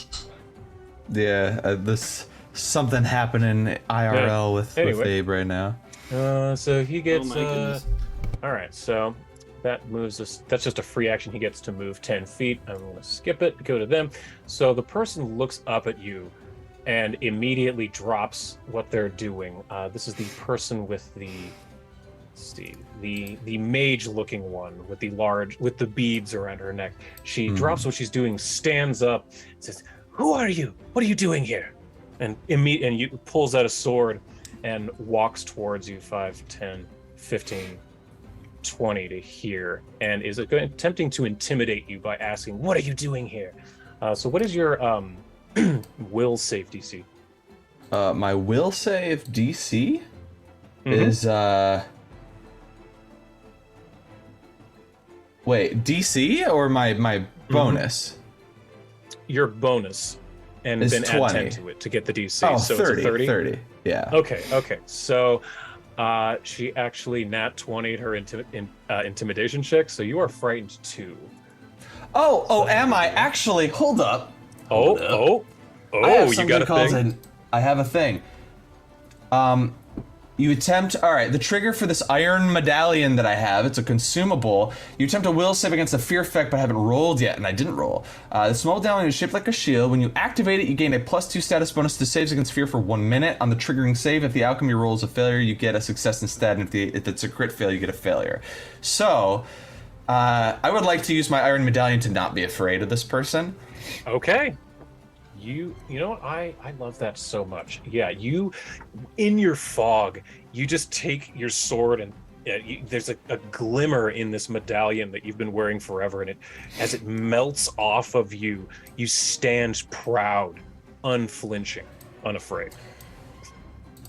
That is the end And of... I say, your intimidation tactics might scare someone who is of less resolve, but I don't scare easily from cheaters. Cheaters? How dare you? And the second one drops what she's doing, immediately jumps up, draws a single long, a katana, and moves away from the table 5, 10, 15, 20, 25 to here, and is out of moves at this point. Sir Hop, you are now up. I'm gonna just open the turn with, you have one legitimate silver feather left. Should we beat you, it belongs to us and you will leave the island. Huzzah! And then I'm gonna just attack. Yeah, go for it. The terms have been made. I don't care if you're agreeing, you're getting attacked. Let's see here. I kind of forgot what I can do. I'm gonna look at some shit here. Let's see. I have I think moving is its own action, is it not? Yes, moving is its own action. And you have a speed of 30. 30? Yeah, you're Yeah. pretty quick. You're faster than these two. Oh, yes. Sorry, Eldritch. I just saw your message. I think I would like to... I keep forgetting that I have my spells prepared on a different thing. It's hard to keep track sometimes. It's a lot. Yeah. Oh, warding aggression. I think that's what I wanted to use. Okay. That's a great one, because that gives you armor. So that's one of my 3rd level slots. Channel magical ward through your attack and attempt to plant it on a foe. The ward increases your defense against that foe as long as you keep attacking that foe to maintain it. Make a melee strike with a weapon or unarmed attack against a foe. So I have to use one action to do my stride. I'm gonna do that with... You know what? Can I use a scroll to do haste? I have a haste scroll.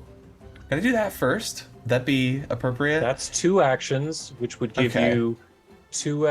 you wouldn't be able to use the haste scroll and the other spell in the same turn. That's true. But you could, okay. but you could move and attack. You could do the I haste think I'll scroll, do that move, then. attack. Yeah. That's fine. Yeah.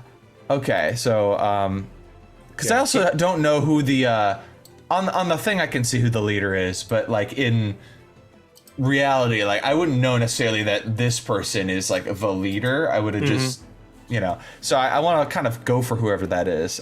So what I'll do, cast haste using the scroll, and I think I'm gonna move up to this one who tried to intimidate me. Okay. And then with my last action, let's see here. Boo boo boo.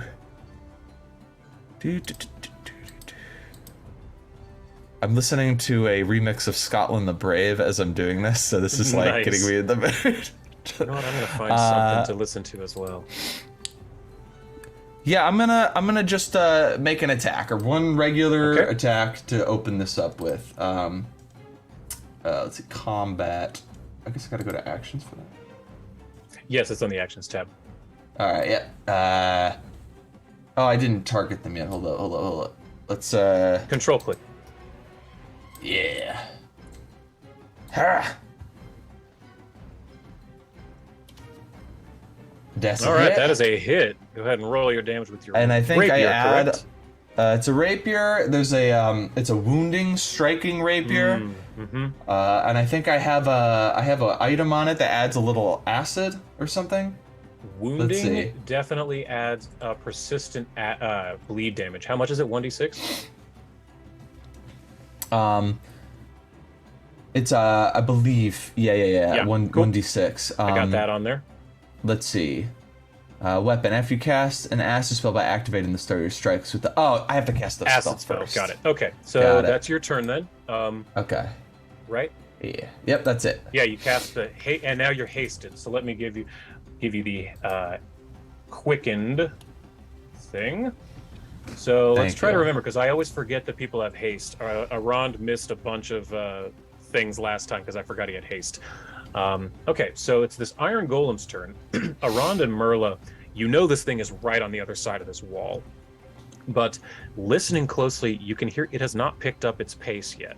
So 5, 10, 15, 20. 5, 10, 15, 20. 5, 10, 15, 20. Arand, you are up. Oh, and you got your 10 foot of movement before your turn. Oh, that's right. Yeah, you get that free 10 feet of movement because of the thing at the beginning that you get 10 paces. I don't so if you know want if to that take would your free 10 apply paces, because I wouldn't necessarily know I'm in combat. Right? You did because Sir Hop let out his battle croak that you are aware means shit's going down. Yeah. All right. Well, I guess though because the door then. Yeah, I was gonna say that's probably your best move. All right, now you can have your actual turn. You just heard the Iron Golem go across to the other side of the hall, and it's going to the right, clockwise. All right, and then I guess I'd open the door and like peek through. Don't see anything. But I don't necessarily know where anybody is, so like. That's true. You can see that the doors to the left have both been. They're both kind of. Well, did you leave them ajar or anything, Sir Hop?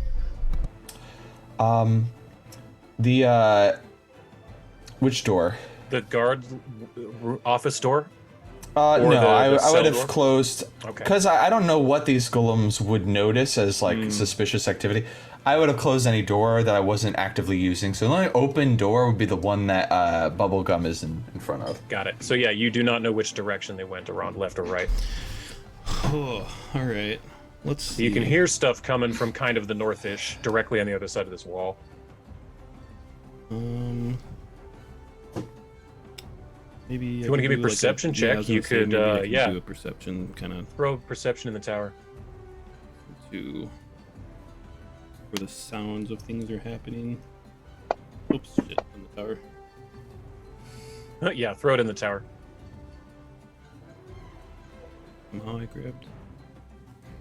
Where is it again? There we go. There we are. Okay.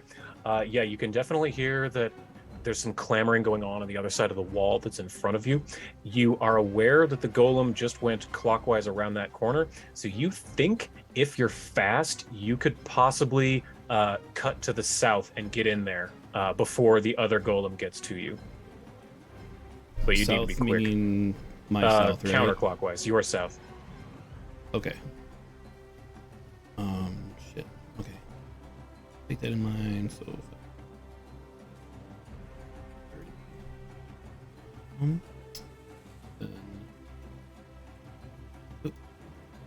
Yep. And then if you get to there, I'll let you use your third action to like open the door and just slip yourself in.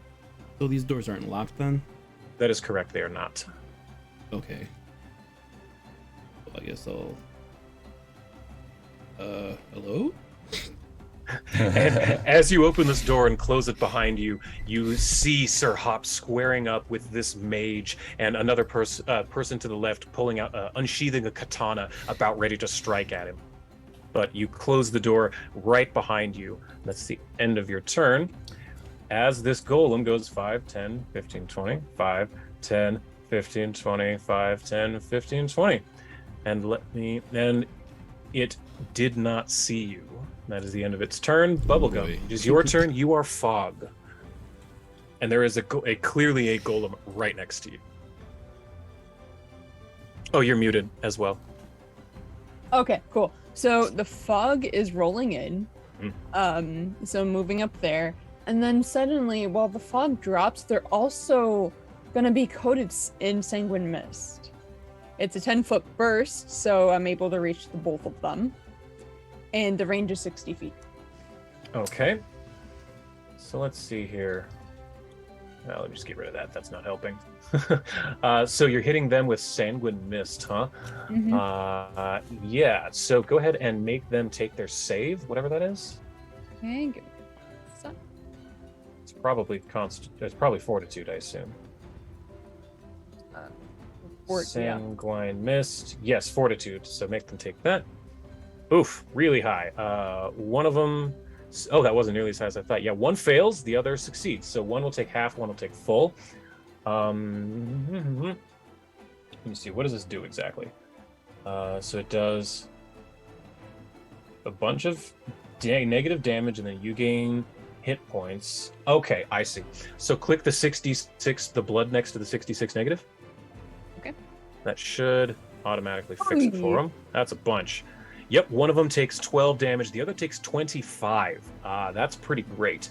And then you take temporary hit points equal to half the damage a single creature took. So half of 25 rounded down to 24 is 12. So you get 12 temporary hit points. I will give that to you. Boop. But so you know, casting that, you would have to drop your regular mist form and turn into this mist. Okay, I'm just letting you know. Yeah, All so right. they don't know what freaking just happened because we're concealed because of the mist, and they don't know that a gnome just fucking appeared.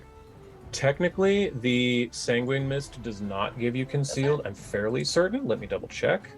Cast a spell, negative damage. Oh, creatures are concealed. Never mind. Yep. So I will keep that on you. However, they also get concealed now because they're in the mist. So I will give them that. But yes, you know they are there. So you moved and you can't cast a spell. That's your turn, correct? Mm-hmm. All right. I believe so. Splendor has one action if you want to do anything with him. He can move or something. Yeah, well, I'll have him actually, can you take along with Merla? Absolutely. I'll have him hold off. I'll have him just jump onto Merla's shoulders, up into your, and he gets comfortable up on your big mushroom hat there. Ah, yes, mum. Let's go, Nan. And then that brings it to you, Merla. Rally ho, Nan. Okay, so question. Hmm. If I were to turn into a big fucking snake, would I be too big to fit through the hallways and wrestle some golems? Now that's a real fun question that I really need to know the answer to. Hold up. I'm pretty sure the answer is yes. All of my animal forms are huge, but a snake is just a tube instead of a bowl, which is more square. I don't know if there's a thing for it on the snake stats, but I would imagine because of their unique shape that they have the ability to squeeze into much smaller spaces than something that's normally huge size. I'm cool I with think it. they could like nimble squeeze anywhere they need to. I'm really cool with that. I'm absolutely really awesomely cool with that. So yes. Does Cackle cost an action? Cackle is a free action, but it's something you do after you cast a spell, and it's only for things that you need to sustain. Is Sanguine Mist a sustaining spell? It is?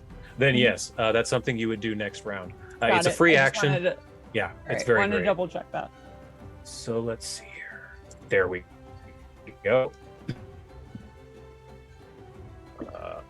Almost As a ready. snake Oh too, you can man, essentially sorry. coil up to take less space too. Mm.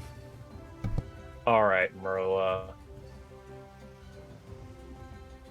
Because there's not really a good opportunity for me to wait until the iron golems are gone. There's really not. Yeah, so I figure I'll just kind of take the fight to them and at least distract one of them. It'll take me 2 actions to wild shape. And I guess I can't move very far. Hell yeah! 4. Let's go! There we go. So I mostly prepared for it. So I will say that it is long enough to get through these hallways, even though it on the map with your eyes is not big enough. But we'll say that for this, that is a clever enough thing that I really want it to work. Gotcha. So yes, now you get down and morph yourself. Your spine elongates. Your arms and legs shrivel into nothing. Your teeth elongate into foot-long daggers. Splendor riding on the back of your neck. Whoa! Nah, no, yeah, 8 seconds, Mom. 8 seconds. Hold on. And you're able to transform into this massive anaconda. You still have 1 action. The last thing I need to learn polymorph so that we can have someone who can transform into a dragon, into a giant snake, and I can transform into a frog hemoth. Or just enlarge reduce. Yeah, or that, yeah. Does Merla's anaconda not want none? She don't want none. Until Bubblegum makes some buns, hon. That's right. So you still have 1 action left, Merla. Yeah. Fucking basilisk has been unleashed. Since both the golems take their turn before mine, are they both going to go back towards the door? You are unsure what they're going to do, but you can't see them. You're not sure. True. All you know up to this point is that they've been walking at the regular pace clockwise. Clockwise, okay.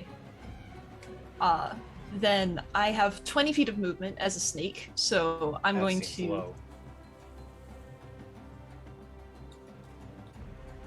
I'm going to look it up. Yeah, I looked up animal form, and I'm Animal pretty sure that I form. only have 20 feet as a snake. Okay. Yeah, it looks like that's okay. I would have thought it was faster, but it's because they also have a climb speed. Yeah, That's and why. a swim speed. And a swim speed. Okay, that makes sense. So Yeah. they have 3 different speeds. They're just all slow. Yeah. All right. But I'm going to use those 20 feet to slither through the doorway and into the hallway a bit. I love this. Are you even able to physically do that? Well, if I'm a tube. No, I Yeah. mean like there we go. Okay, I meant like yeah. in fantasy grounds. Is fantasy grounds are Oh. going to allow it? There you go. I think I got you through. Disable Yeah. the lighting? There My we go. plan All right. ultimately is not to destroy these things, it's literally to wrestle them. Awesome. Because I have adore fangs that do mostly poison damage, and that's not going to do a whole lot. You're correct. They're not. All right, that's the top of the round. It makes it this one who's up against Sir Hop. All right, here's where the fun starts. So, ooh, that's the one I want for sure. The first thing they're going to do is cast True Target on themselves. So you see a sheen of silvery light go over this person. And let me see. And on the first attack roll made against this target, until the start of the next turn, the attacker has disadvantage. The attacker also ignores circumstance penalties to the attack due to concealed. So I will remove this person's concealed effect, but if anyone attacks them, they will be at a disadvantage. So, I didn't give them concealed anyway. That's fine. Perfect. So then with their second and third actions, they are going to cast Shocking Grasp onto Sir Hop. So Sir Hop. And they are going to be unloading a 7th level Shocking Grasp. Oh, that was Okay. almost an at 20. So that is a... Wait, what happened? What did I just do? It's an attack, and I missed. Yes, what's your AC? My Sir AC, even without the shield raise, which I can do as a free reaction, is 31. Okay, So so they one just off. missed. All right, so So they reach out with their hand, and you see the sparkling electricity. You know this spell, and you can tell this would have hurt. So you manage to just get out of the way just in time as a bolt of electricity crackles out of their hand. End of their turn. They take a little bleed damage from your weapon, and they fail the check, so they will continue bleeding. This person here, Pomtaris, is going to use Swift Blow. So they're going to interact to draw their melee weapon without triggering any reactions. And then, oh wait, no, Bubblegum, you're missed, aren't you? Crap, That they I can't attack am. you. They Wait, can't I'm not attack mist. I don't know if I could hold mist form when I can do sanguine mist. you. But you're still Sanguine Mist. Oh, you turn I back into you? casted sanguine mist. Oh, I understand. You turn back into you. Okay, so they will attack you then. So, with Swift Blow. So they will attack you with a strike. The target is flat-footed to this strike because essentially they were not wielding a weapon, and they pulled out their katana so fast that it caught you off guard. So you're flat-footed to this attack. So then the weapon master deals an... Okay, so they have to hit you first for it to matter. So katana strike on Bubblegum. That's a hit. We'll see if the... does not get through the mist because of your sanguine mist. So they miss with their attack. That was 2 actions. So third is going to be to move away 5, 10, 15, 20, 25, and go right up against Iran, the new threat within here. Sir Hop, you are up now. No. I am going to spell strike. Tromtil. Real quick, Bubblegum, do they take of the effects of your sanguine mist at the beginning of their turn? Yes. Because if they do, I didn't. The first time each round you use to sustain a spell. Oh, it's on your turn? Okay, never mind. Yep, it's Sorry, on mine. go ahead, Sir Hop. Yep. I'm going to attempt a spell strike, and this person, Tromtil, who had the gall to try and intimidate me, I am going to add a how? No, I'm not that bad. Then again, they are cheaters, but they're cheaters. I'm not that bad. I'm gonna acid splash. You're not gonna disintegrate this person. No. I was thinking about it. I'm like, save it for the Lightbringers. So I'm gonna acid splash on top of this attack. So let's see if I can hit them. Now you said I have disadvantage on this hit? Just this hit, yes. So just roll in the chat twice. Okay. And I will tell you if the lower one hits their AC. Okay. Well, I mean, I'll tell you right now that is a miss. Not by much, but you do miss. But now so that goes away. So any further attacks will no longer have disadvantage. Okay. Now, I guess a spell strike is you declare it first. Would I know, I guess the question is, how smart is Hop? Would he try to go normal attack first, then spell strike? Because he has his haste attack. You have an 18 intelligence. I would say you'd be smart enough to do that. Okay. I appreciate you giving him the benefit of the doubt. I think he would do his normal attack first to debuff her, get rid of that, thing. Realizing that that's gone, having a more truer hit, he'll do a spell strike. But if this misses, it's... Yeah. I think with an 18 intelligence, that is definitely within your wheelhouse to do, to think of. You're a very strategic fighter. Yeah, second attack is... Yeah,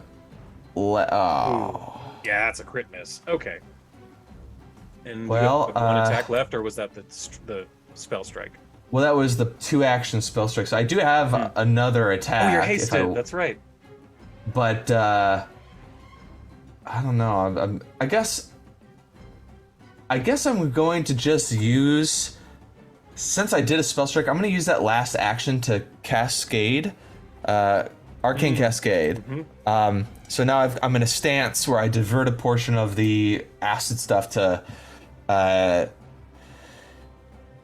Essentially, I'm increasing the damage of future attacks by 2 acid damage, and because of the caustic crystal, I'm gonna add a D4 acid damage, I think, to it as well. I don't think we were doing that before because I forgot about it. Okay, perfect. You are no longer concealed because Bubblegum's regular concealment fog went away. But that should be the end of your turn, right? Yeah, that's the end of the turn. Great. All right, so this golem is hearing some things. So let me see if it actually hears some things. Oh, it absolutely does. Okay, so this one is 20, 15, 20 to here, and it sees the two of you here. So it recognizes a threat. I'm just going to roll to see which one of you it attacks because it's mindless. It is going to be attacking Bubblegum, actually. So it moved once. What can it do? No, it's not going to attack Bubblegum. This is going to use its breath weapon. This iron golem, it opens its mouth parts and unleashes a large, billowing plume of green, poisonous gas in a 10-foot radius from one of its corners. And actually, because it's mindless and stupid, here's what's going to happen. So it starts it off in this corner and goes to there. So all 3 of you within this circle are going to need to make me fortitude saves, I think. Let me see. Region an area. Radius. There we go. Please give me a DC 33 fortitude save, Sir Hop and Bubblegum and Trontil. Our or public, please. Ew. Oh no. Is this a magical effect? Yes, it is. Yes. All right. It's an arcane effect. As a sparkling targe, and because I put up my arcane cascade, I'll reaction shield raise, and because my shield is raised, I can add the circumstance bonus to my saves against magical effects as well as attacks. Okay. In addition, damage I take as a result of a magical effect while I'm in Arcane Cascade can trigger the shield block reaction, which I have that extra reaction for, even if the damage isn't physical. So when blocking damage in this way, increase your shield's hardness by an amount equal to the extra damage from Arcane Cascade, so 2. And these benefits apply when you're using an actual shield, the shield spell, or something else that works. Okay. Nice. So go ahead and give yourself that bonus in the modifier. I'm gonna blend Blood Vendetta that. Blood Vendetta? Oh, on the Iron Golem that doesn't have blood? Frick. Never mind.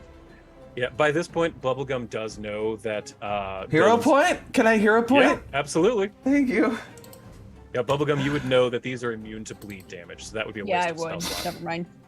Elliot forgot. Nice little Yeah, one Elliot there. forgot, but Bubblegum would know that. Oof. Come on. Well, that's better Let's than see, a 1. so that's your fortitude save. That's still a fail, but it's better than your 1. It's not a critical fail like your 1 was going to be. However, Bubblegum, you did critically fail with that too. If you want to use a hero point, you can. Yeah, I would love that. So go ahead and yep, there you go, and then re-roll your fort save. Looking for 33.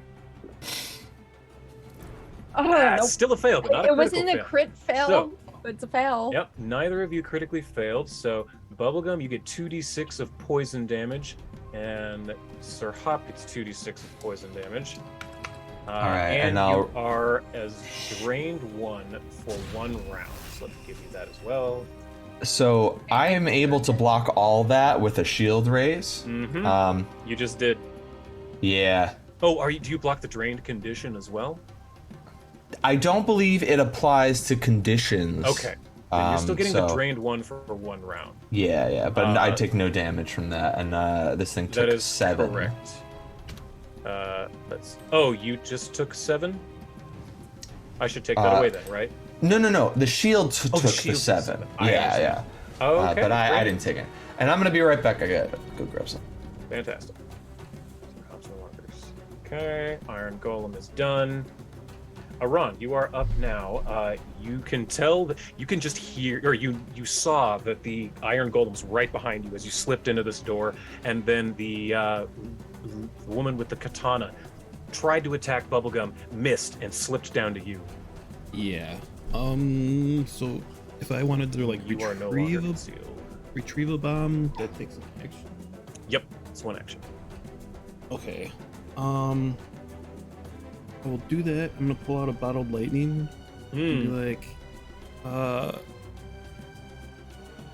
here we go. And then I'm just gonna drop it on the floor. All right. So that's what, a reflex save or something? Yeah, let me check here. That is. Oh, wait, 1 second before I finish that out. I forgot that the Tromtil over there in the poisonous gas critically failed her fortitude save as well. So I actually I forgot to give her damage. 1 second, let me do that really fast. Golem. That she was drained. That's Tromtil. Come on. Drained. I'll do that one. Drained 2. Okay, sorry, I'm good. I guess it just counts as an attack roll. It does. Cool. Okay, so go ahead and use like your gun attack roll, I guess. Yeah. All right. So would that work against my multi-attack penalty then? Yes, definitely. Okay. Okay, that's a Why hit. was that 2? No, she's not in. Hold on. It's because she was concealed earlier, but she's not anymore. Let me take that away. So that is definitely a hit. So go ahead and roll damage on her. Okay, so that's a d6 of electricity damage plus 1 splash damage. Technically, you will take the splash damage as well. Yeah. So she takes backfire mantle. What's that? I have a magic item called the backfire mantle. It pretty much keeps me safe from magical effects and my allies' magic. So it grants me a +2 circumstance bonus and resistance 10 to things. Wow, like cool. Then yeah, damage. if you have resistance 10 to splash, then that 2 does not go through. But Pumptaris becomes flat-footed, and the Iron Golem takes splash damage, but it's what, electricity? Yes. Yeah. So you see this electricity jump. Oh no, wait! It doesn't go through the door. Never mind. So it doesn't. So yeah, good on that. She is now flat-footed to you. That's 1 action to pull out, 1 to throw. You still have 1 action left. Shit. I guess I'm just gonna get the hell away from here right now. So. Back 1 into this second, corner actually. As you run away, she swipes at you with her katana, taking an attack of opportunity. Oh, all right. Yes, yes. So you can still run, but you're taking an attack as you do so. Yes! Critical hit. Oh, boom. She slashes across you, Aran, getting a good chunk of your arm. 39 damage from this katana as you run away. That's the end of your turn, yes? You're not hasted? Yeah, nope. All right. So this golem, I'm going to see if it hears anything. It definitely does. But it doesn't hear what's going on the other side of the door. So it goes 5, 10, 15, 20, 5, 10, 15, and all it can do is look at you, Merla. It listened, and then it walked, and now it made eye contact with Giant Snake. That's the end of its turn. Bubblegum Sweet, you are now up. You're coughing with poison. If you stay in this cloud, you will take more poison. At least let me double check, make sure he doesn't have to take it at the beginning of your turn. Breath weapon. Any creature in the area or is exposed to the iron golem. So yes, give me another fortitude save right now, please, Bubblegum. Public? Yes. Okay. That's not enough, but you just regular fails, so you take a little bit of poison damage. And all right, now you are able to move out of it if you would like. Yep. She absolutely does. Mm-hmm. We've rested in everything from last time, right? That's right. I want to scare him. The golem or the people? Both. but you know, if I can do a little transformation inside. Ah, yes. All right, you can do that. What color? Ooh, I forgot. Oh God. Well, I did blue last time, so let me see. Let's go with we'll go silver.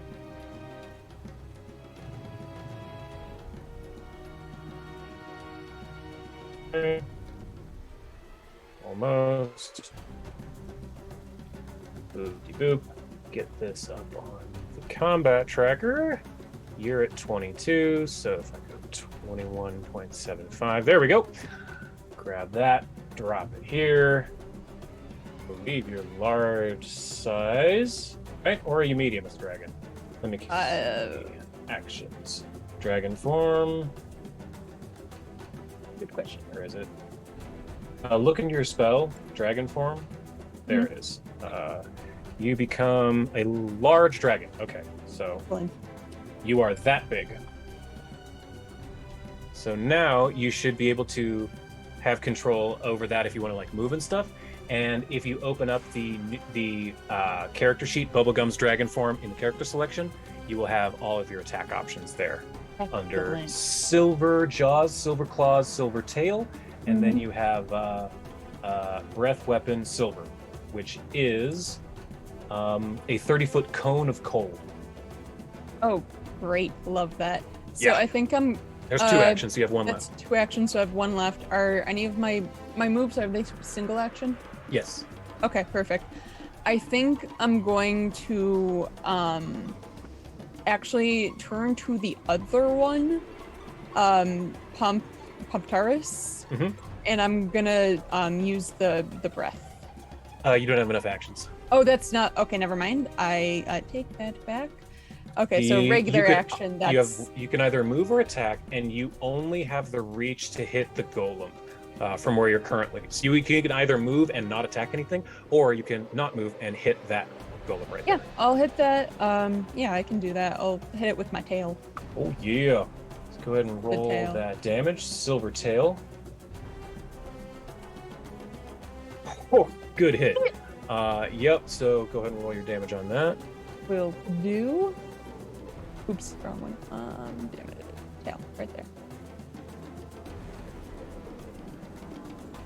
Bam! You swipe around and poof, hit this thing with your meaty tail. It doesn't do nearly as much damage as you think it should have done. This thing takes the hit really well. That's the end of your turn. Splendor again. Do you want him to just keep hiding? Yeah. Okay. That brings to Merle He's the snake. riding. He's riding. Merle oh yeah, he's riding the snake. That's right. Yeah. I'm gonna put him here then. Okay, Merle, you're up. I'm gonna try to wrestle this golem. That's so great. Okay, so let me think here.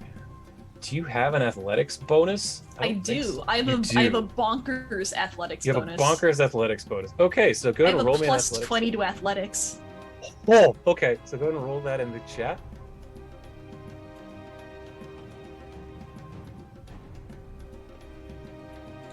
Is there anything I add on to it? Like any stats? Apart from the bonus? I'll say a 1 because all of your weapons are magical, and I know that when you have a magic weapon and you do a combat maneuver, you get the bonus from it. So I'll give you a +1 because of your magic items. Alright.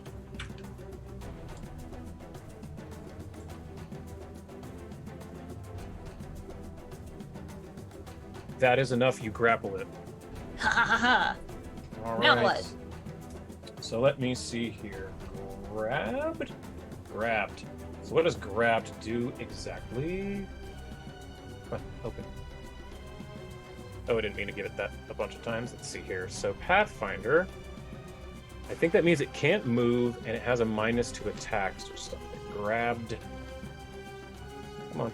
You're held in place by another creature, giving the flat-footed and immobilized conditions. If you attempt to manipulate, you must succeed at a flat check. Yeah, cool. So it can't move and it's flat-footed to attacks. Nice. Yeah. So since you didn't have to move, that was just one action. You can do whatever. You can Nice. constrict I'll make- if you want. Can I? I'll let you. Hell yeah. Let me find what the rules for constrict are. Constrict. Monster deals a listed amount of damage. What attacks do you have as a snake? Fangs and I something else? only have a bite with fangs. Oh, you only have a bite with fangs? How much does it do? 4d4 plus 7 piercing and 2d6 poison.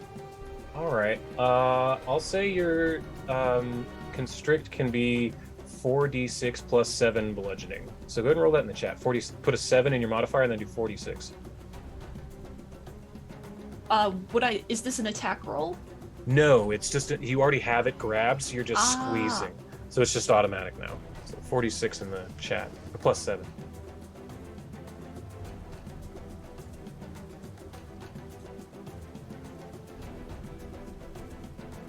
Oh, I forgot to add the 7.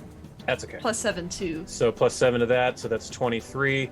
It is resistant, so it doesn't take as much damage as you think it should, but you do feel it. You can feel that it's working and getting some damage through. Yeah. You still have an action. I could continue. Could I constrict multiple times a turn? Yeah, you can constrict again. Sure. So go ahead and just roll that again with another 7 in there. However, just so you're aware, the resistance applies each time.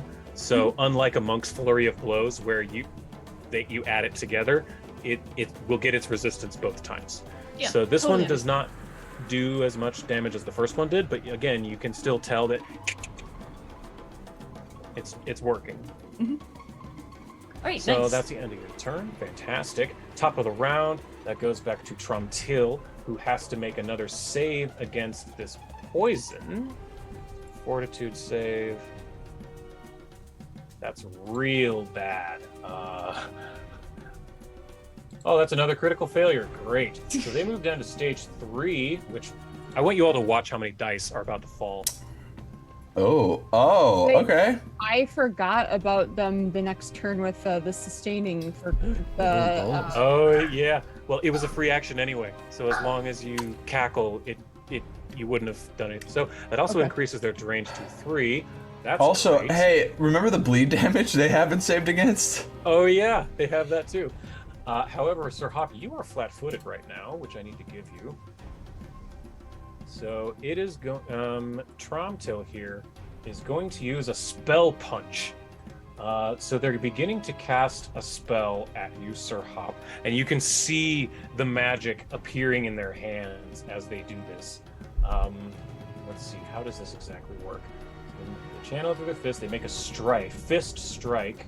If the strike is successful, you're subjected to a spell, and you take a -2 to the saving throw. Okay, so if I can hit you with a punch, you take a -2 to your saving throws. So fist against Sir Hop.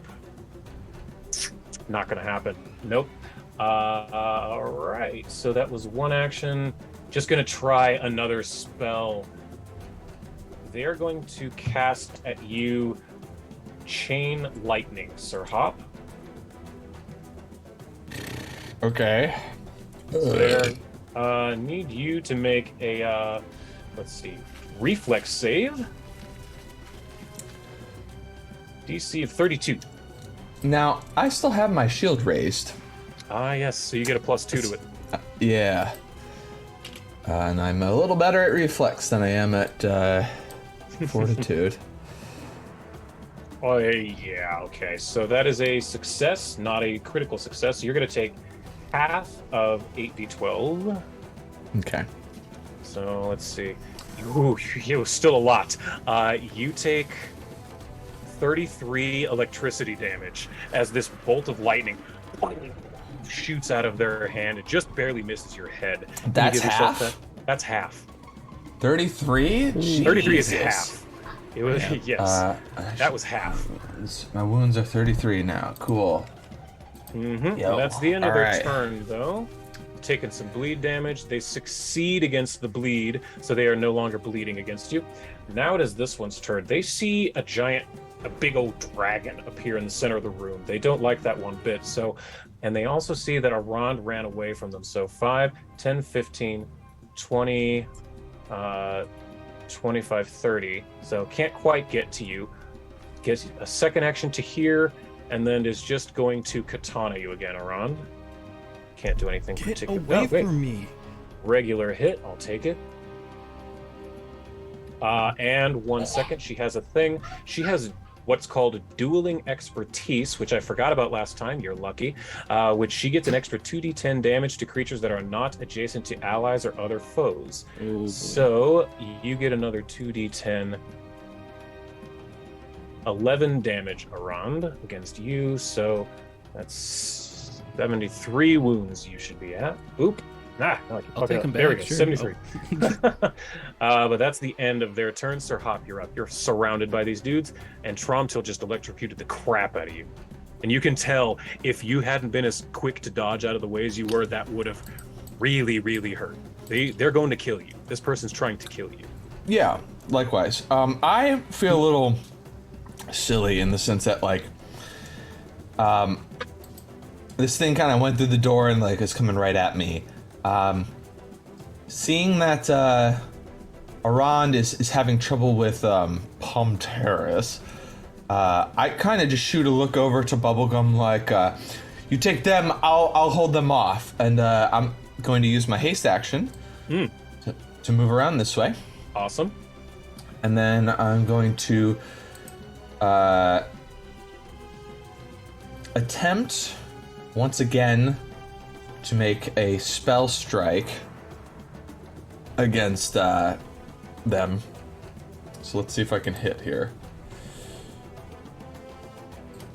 Please, just get hit. What? It's another miss. What the heck? What the heck? That was that one was really close. I'm glad I'm using. Wait. Acid What does Drain Splash. 3 do again? Is that just strength stuff? Yeah, that's just strength stuff. Never mind. That was still a miss. Barely, though. I'm getting a bit tired of this song and dance. I have one action left. I'm gonna. Okay.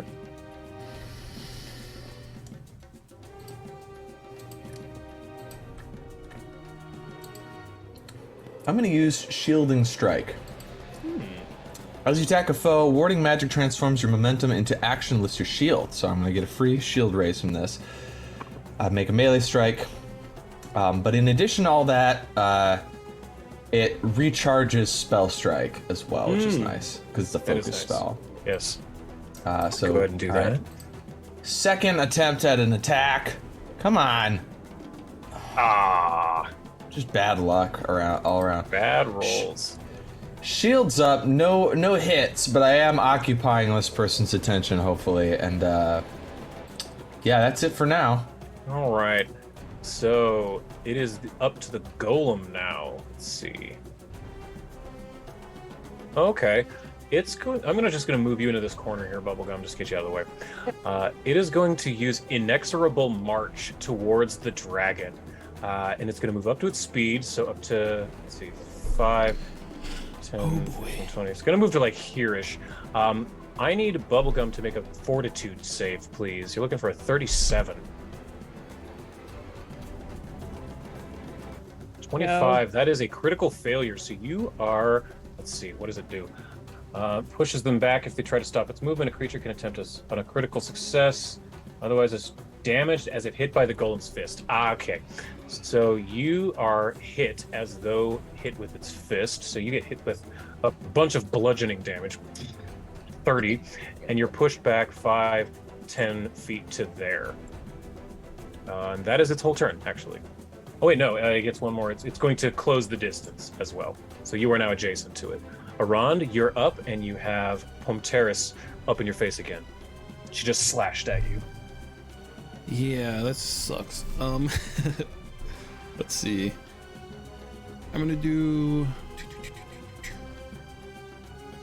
See if I can link these abilities. Let's find them. Abilities. I was gonna do pistol twirl. Been a black dragon. That essentially creates a Oh, yeah. diversion That would have been acid. against them. Yeah. Okay, so that's against their perception, right? Yeah. Okay. And then they only get a +2 instead of a +4 circumstance because we have tabulator, which lowers that. All right. Go ahead and roll your deception then. I know what you need to beat. All right. Deception.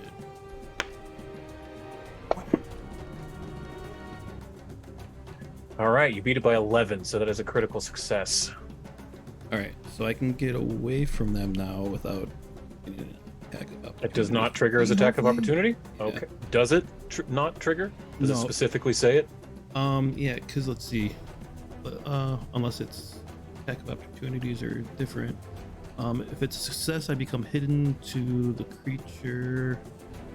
The hidden condition allows you to sneak away. This lasts until the end of your turn, or until you do anything except step or use the hide or sneak action stealth skill. Okay, You I'll strike the let creature. you. The creature remains flat-footed against that attack, and then you become observed. Okay, got it. Yeah, so I have just given you the hidden ability. So if you move first, she will not be able to take an attack of opportunity, I'll say. Okay, so I'm just like, as they approach, I'm like, ah, and I start like twirling my gun at them to like try to like distract them, and then maybe I just like point and be like, your friend's in trouble, and then I'm gonna run away. Okay, so you can move. All right, do that. There's your second action. And then, because they're flat-footed, now I'm Yep, gonna try she's to shoot flat-footed them. to you. Unless we're trying to Great. focus fire here on one of these targets, which is a question for the group. Yeah, you guys have kind of been splitting your fire a little bit. Yeah. You know what? I'm gonna help my friend Sir Hop here out because. If you want, you have the movement to have gotten into flanking with him if you just moved diagonal instead of to the right. Okay. But would that affect my ranged weapon? I can't remember if we confirmed that. No, I don't think it does. I don't think that's a problem in 2E. Okay.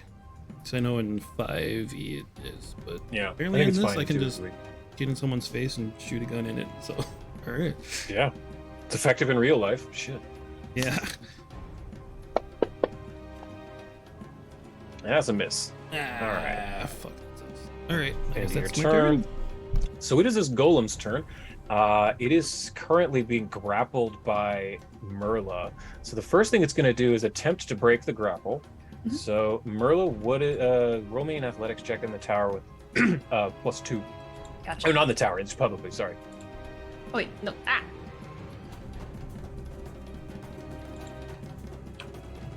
+2. Athletics, right? Mm-hmm. Oh, as the snake, not as Merla. Yeah.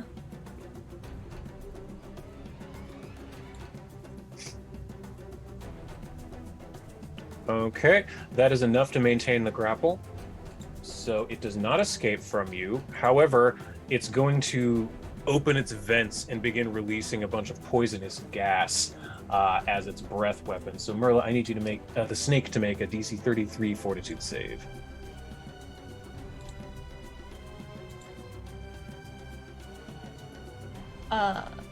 Animal form has.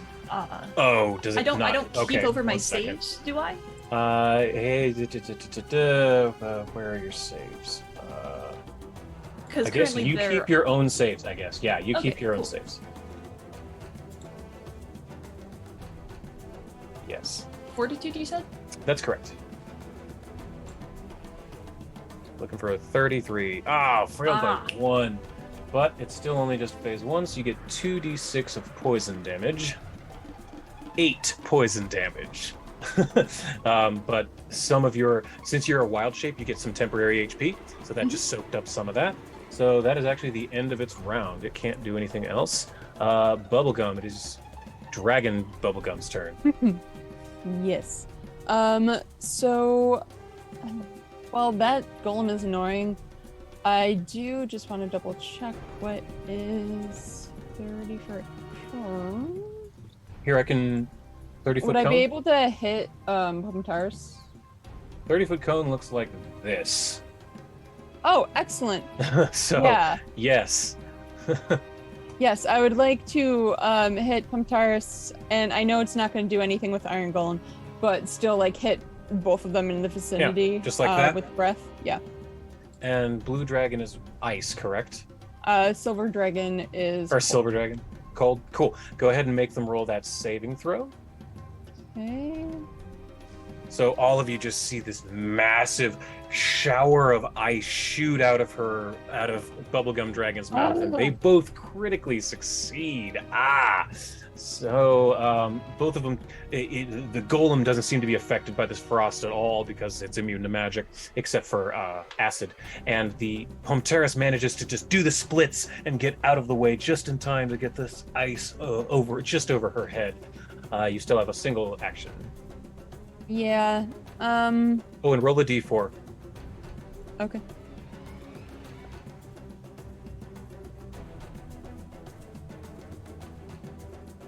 Roll the d4.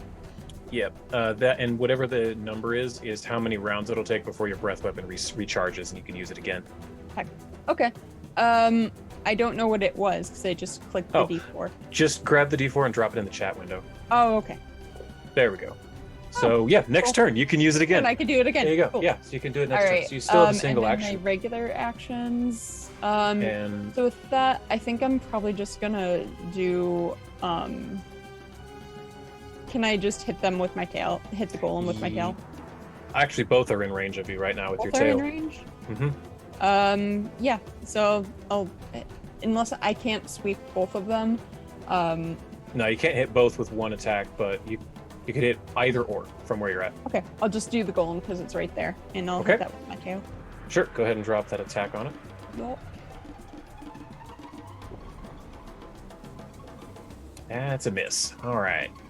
That didn't Splendor's still holding on for dear life. Merla Snake, your turn. Same old, I guess. Constrict again, all three times? All right, so roll. Okay, so if we're just going to do it 3 times, you get the +7 3 times. So put a 21 in your modifier and roll 12d6. And then I'm going to reduce the damage by 3 times its resistance, so I know how much that is. Okay. Again, it resists some amount of that. That's Iron Golem 1. So, okay, cool. So it took you can feel this working, this constriction. It is resisting a bunch of the damage as well. So all 3 actions on that? Yeah. Cool. End of Merla's turn, top Seems of the very round. strong. For the sake of somehow balance, I don't want to use this on a human person, on a mortal, non-golem person. Absolutely. That's mean. That's super mean. So let's see here. Trumtil is getting a little bit scared here, actually. How does that... Oh, okay. So she's going to sneak around to here, and I don't think Sir Hop has attack of opportunity, correct? No? Okay. So then sneaking over to here, and in a giant blast of a cone is going to cast Vampiric Exsanguination on Sir Hop and Iran. So here, take a Fortitude save. Oh, let's see. Both of you succeed and take half damage. That sucks for her. Not for me. All right, so you both take 20 points of damage, and Trumtil gets back 10 temporary hit points. That's her whole turn. Over to Pumptaris, who sees that all of you have a lot of allies nearby. Doesn't want to fight the dragon either. Jeez. What damage did I take? I'm sorry. 20, but you took it already. From what? I'm sorry. Vampiric Exsanguination. She ran over and cast this spell to suck your blood out of you in a cone. But you managed to resist it a bit. Was that like a save that I had to make, or? Yeah. I shouldn't have, but I rolled it for you there. You see, Sir Hop got a success. You got a 34. Okay. If I use my shield raise to add the 2 to it, does that make it a crit success? A great question. What is Trumtil's DC? DC of Oh, come on, where is it? 32. So what would that make it, a 36? No, it's still a success, not a critical. The DC's 32. Okay. Yeah, good question, though. But that would reduce some of the damage, correct? Because you're I could also reduce damage with that reaction too, so I'll do that as well. That's 15, I can reduce it. So you only take 5. So let's see, 48, 38. There you go. I fixed your health. Thank you. Yeah, you only took 5 damage from that. Arand, you still took 20. But that brings it to... Oh, if... I do have my new level 12 ability, Unshakable Grit. So... What's that? If I get a success, I get a crit success. If I get a crit failure, it's a failure instead on fort and will saves. Oh, so wait, what? So on fort and will saves, because let's see, it's an ability called Grit and Tenacity. So let's see if if I fail a fort and will save, then I can re-roll it with a +2 circumstance bonus, and then my new ability is called Unshakable Grit. Become hardened by conflict after everything you faced. I guess I'd have to re-roll, so never mind. Oh, I see. Okay, it's only if I fail it would apply. I thought maybe it just applied on regular checks. I gotcha. Okay. Oh, never mind. Alrighty. So this one is going to run 5, 10, 15, 20, 25 to there. And is going to attack you, Arand, because you don't have any allies nearby. No, I don't. And actually, she's going to use Swift Blow.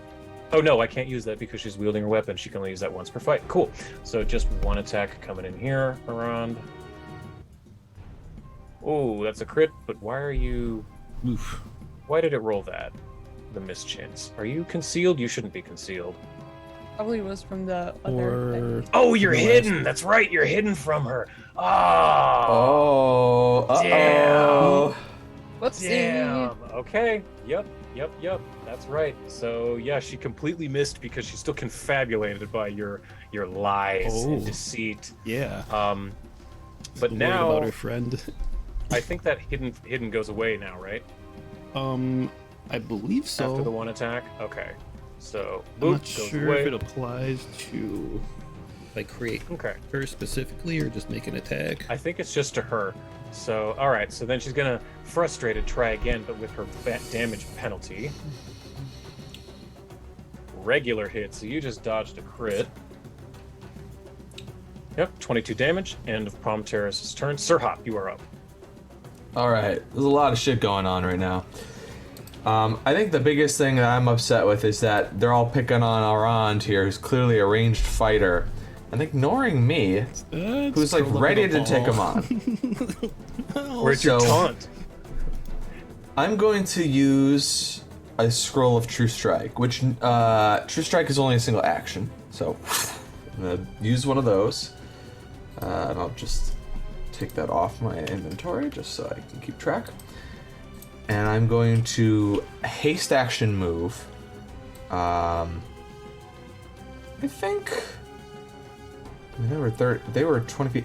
I could go around and get flat-footed with them. I think flat-footed on them. That's correct. And I am going to once again try and spell strike this piece of shit, but this time I have advantage and they're flat-footed. So let's just do it. Let's just jump right into it. You beautiful bastards. All right. All right, Phil. Here we go. Okay, well that was one, but let's try our advantage. Oh, looky there. I will only miss so many times before I get fucking tired of it. Go for yeah, which spell you unleashing here with this? Oh, this is Acid Splash. Still. Oh, it's Acid Splash. Okay. Yeah. So let me double check. That is on a crit, a persistent 3 acid damage. Persistent. Just so you know. I will add Yeah. that right now while you're talking. I'm also, because it's part of the casting of the spell, my caustic crystal is going to add a d4 of acid damage, which is now a crit, so it's another 2d4. So, I'm getting, how do I do it like a crit on, if I'm not rolling anything, if I just want to apply that damage? Hold shift. Shift? Yeah. Alright, there's the crit of that. Okay. And then... Why did she absorb? I Oh, do she had not know. temporary hit points. That's right. She cast vampiric extinct. That is from her spell. When she Yes. drank our blood to get the. She drank your blood to get temporary hit points. That's why. Mm. But now it's gone. So you just ate through her temporary hit points. Alright, and then... Whoa, it only did... I rolled... I don't know if you saw that. I just rolled 2 net 6s, but it like didn't go in the tray. No, I didn't see it. Whatever. That. It also didn't give me the crit. There we go. There we go. Nice. Okay, That what the all hell? went through. Cool. Oh my So God, on top all of that, ones. there's the extra acid damage from the caustic crystal, and then I was supposed to add another 2 to that. I don't know if it did. I don't think it did, but I will add another 2 onto. It's a lot to keep track of. I'm sorry, folks at home who's All like, good. what is he doing with all this? I'm a magus. We're weird, and there's like 5 different abilities I all have to like add in and plug into this one attack. So Yeah, it's weird. that should be accurate. Except it sucks. I rolled 2 nat 6s when I tried to put in the box, and I went outside the box, and nobody saw it. Of course. It's That's how it always but it's all happens, right. Yeah, that's it. That's the attack. I think I have maybe. No, that's everything. Okay. All right, what's turn is it? The iron golem over here.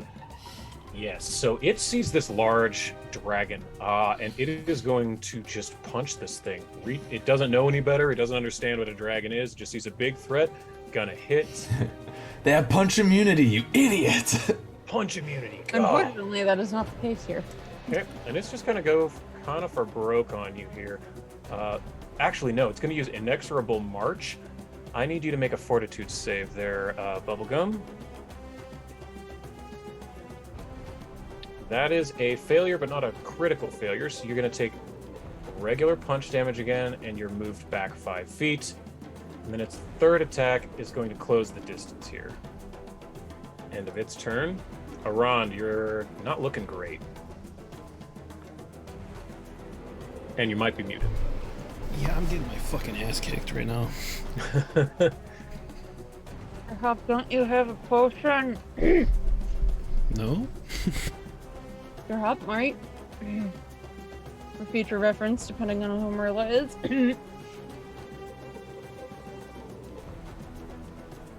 Say. In the future.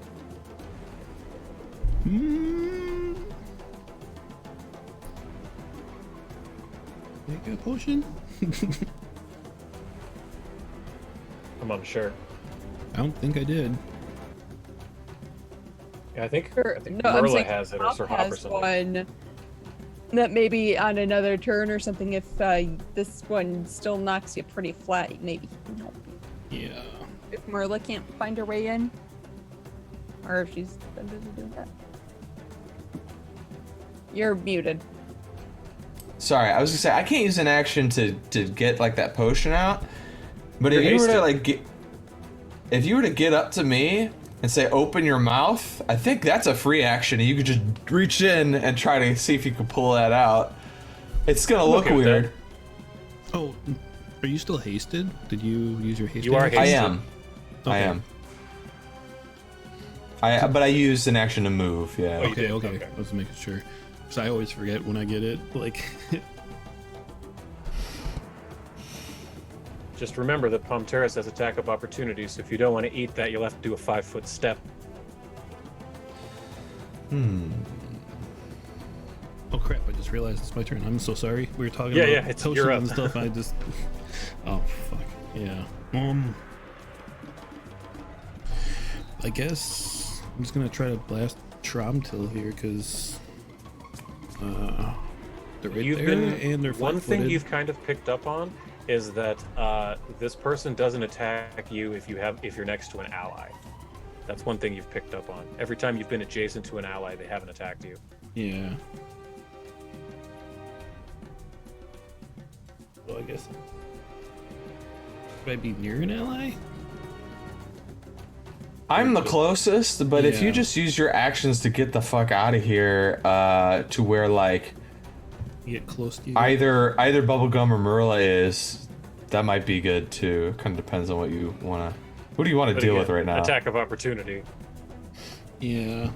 All right. You do well, know this person has it. Yeah. I'm being threatened right now, so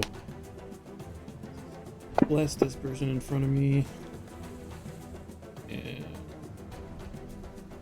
Okay, that's a hit. Okay. Oh. And then- Good amount of damage. And I'm just attack of opportunity. Yeah, if you 5-foot step, they won't be able to take one. Okay, so I can like step or stride or whatever it is. Mm-hmm. Like for 5 feet, yeah, and then you can move freely from there. And it's okay, so I'll move up. Okay, that's second action. They do not take their attack of opportunity because you carefully stepped out of their way. Okay. Dodge. I want to run away into a corner, but I know that person's just going to chase me down. Be like, help! Stop! I'm just going to go run up behind him. Cool. All right, that's your Try to turn. hide behind the shield. Golem is going to try to escape you again there, Merla. So roll me an snake athletics in the chat, please. Will do. It rolled a nat 1, don't even bother. It critically failed. It can attack still. So You can. So that's all it's going to do. It's try to escape, so it's going to attack and then attack again. That's all it can do. Oh, that was almost a natural 20. So it's kind of like punching your snake meat, and then it's going to attack again at its penalty. Still a hit, and do some damage. End of its turn. Bubblegum Dragon is up. Yeah, I'm gonna move Mm-hmm. around, I'll say around here. Great. And I want to use my breath again so I can hit all three of them. Fantastic. I'll tell you right now, the golem is immune to cold damage. Oh, so. I know, but still, it's just that's for fine. fun. Yeah, for sure. So go ahead and target Trumtil and Palm Terrace and force them to make that fortitude save.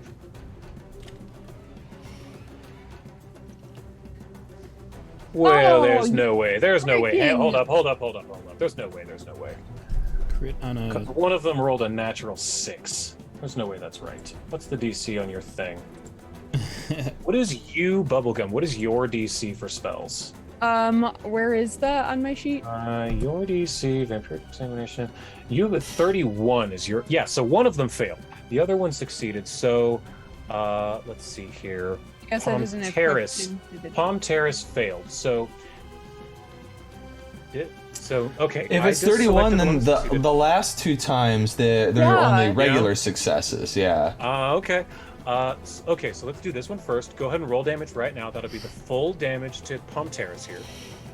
And then the other person would only regular succeed, right? Because it's not within 10. Why did that get... Yeah. So at the very least, the other person took half damage last time. Yeah. As well, Okay. so we can retroactively apply that. All right. Now roll that damage again in the chat.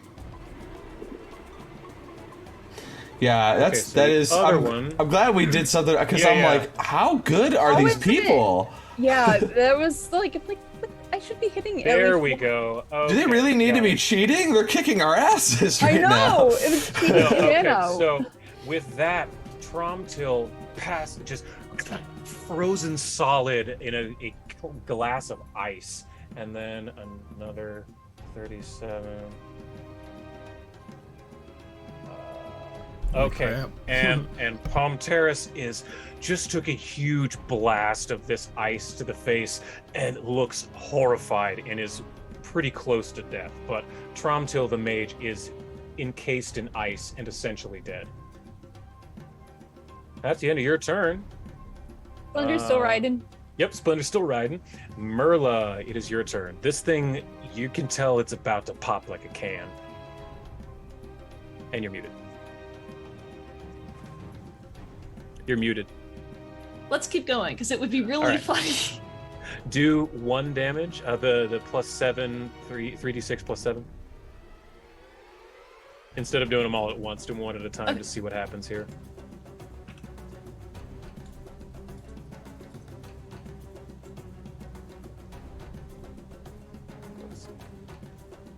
Okay. Actually, yeah, that's enough to do it. You squeeze, and just as you think this thing's gonna, it keeps trying to punch you enough, but you just, and you squeeze it, and its head pops off, and clink, clink, clink, clink, clink on the floor next to you. And with your other 2 actions, you're now free to move around. Nice. Okay, now I can go inside the room, or at least try Yes. to. I've got 20 feet 5, of movement for each 10, action. 15, 20. I'll say you can see into the room. So, yeah. I'll poke my big snake face through the doorway. Okay. And that'll be my turn. All of you see a massive anaconda poke the face in through. So if you want, you can, with that last action, you can move into the room with your movement. Yeah, sure. All right, so I think we all might like panic for a second until we see Splendor riding on its back. Yeah. We're like, oh, it's ours. It's ours. Okay. Whoa there, Nan. Oh, yes, rodeo. Right. End of Merla's turn, top of the round. Tromtil's dead. Well, bleeding out, more acid damage. So, on turns. This one, yeah, she's gonna drop her katana and go, I yield, and drop to her knees and say, I can, yes, I can. I don't know if that will stop. And she's pointing to the golem. she has dropped her weapon, dropped to her knees, and raised her hands. Sir Hop, you are now up. So wait, what did she say about the golem? She says she doesn't know if it will stop. She's not controlling the golem. I am gonna make an attempt make an here. insight check. I will. I guess while I'm doing that, I'm gonna pull out the keys and hope that maybe having the keys is like an insignia of "I'm the warden, stand down." But I'll make that You check worked first. in the temple, so Yeah, right. Insight? Would that? Yep. What would that actually be? Or perception, I guess, in the tower. Perception. I forgot insight is a 5e thing. Yeah. Oh, a tower. Damn it. Well. That's all right. Well, she seems honest. She dropped her weapon. Yeah. I believe that. She looks like she's desperate. But I'll pull out the keys and I'll try to attempt a. jingle 'em. Yeah. In fact, I'm gonna do that cantrip, infectious enthusiasm, because I can also apply that to my charisma checks. Normally, it says it's a faux pas for intelligent creatures because they know that you're using magic to improve your charisma. This thing is not like understanding like faux pas and stuff like that. So I think it would still apply. I'm gonna give myself a +1 circumstance bonus and try to calm the golem and get it to stand down. Sure. Take a +3 total. Okay. Because you're using. And then. Would that be and this is any of the charismas. What your choice? Okay, diplomacy, I guess, would be whatever your highest is. Appropriate. Ooh. Natural 20. So, shaking the keys at this thing and seeing that the fighting has completely stopped at this point, the golem looks to you and then it slowly makes its way.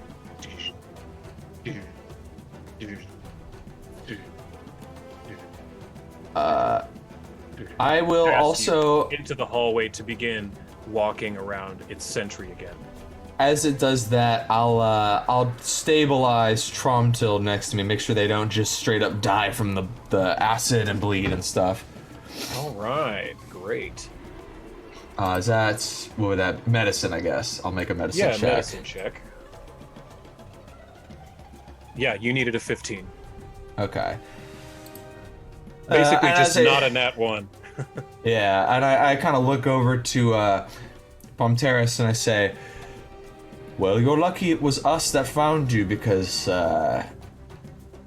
you're running on borrowed time. There are other groups heading to get your feathered now. If you give it to us now and get the hell off this island, you might actually be able to survive to see another day.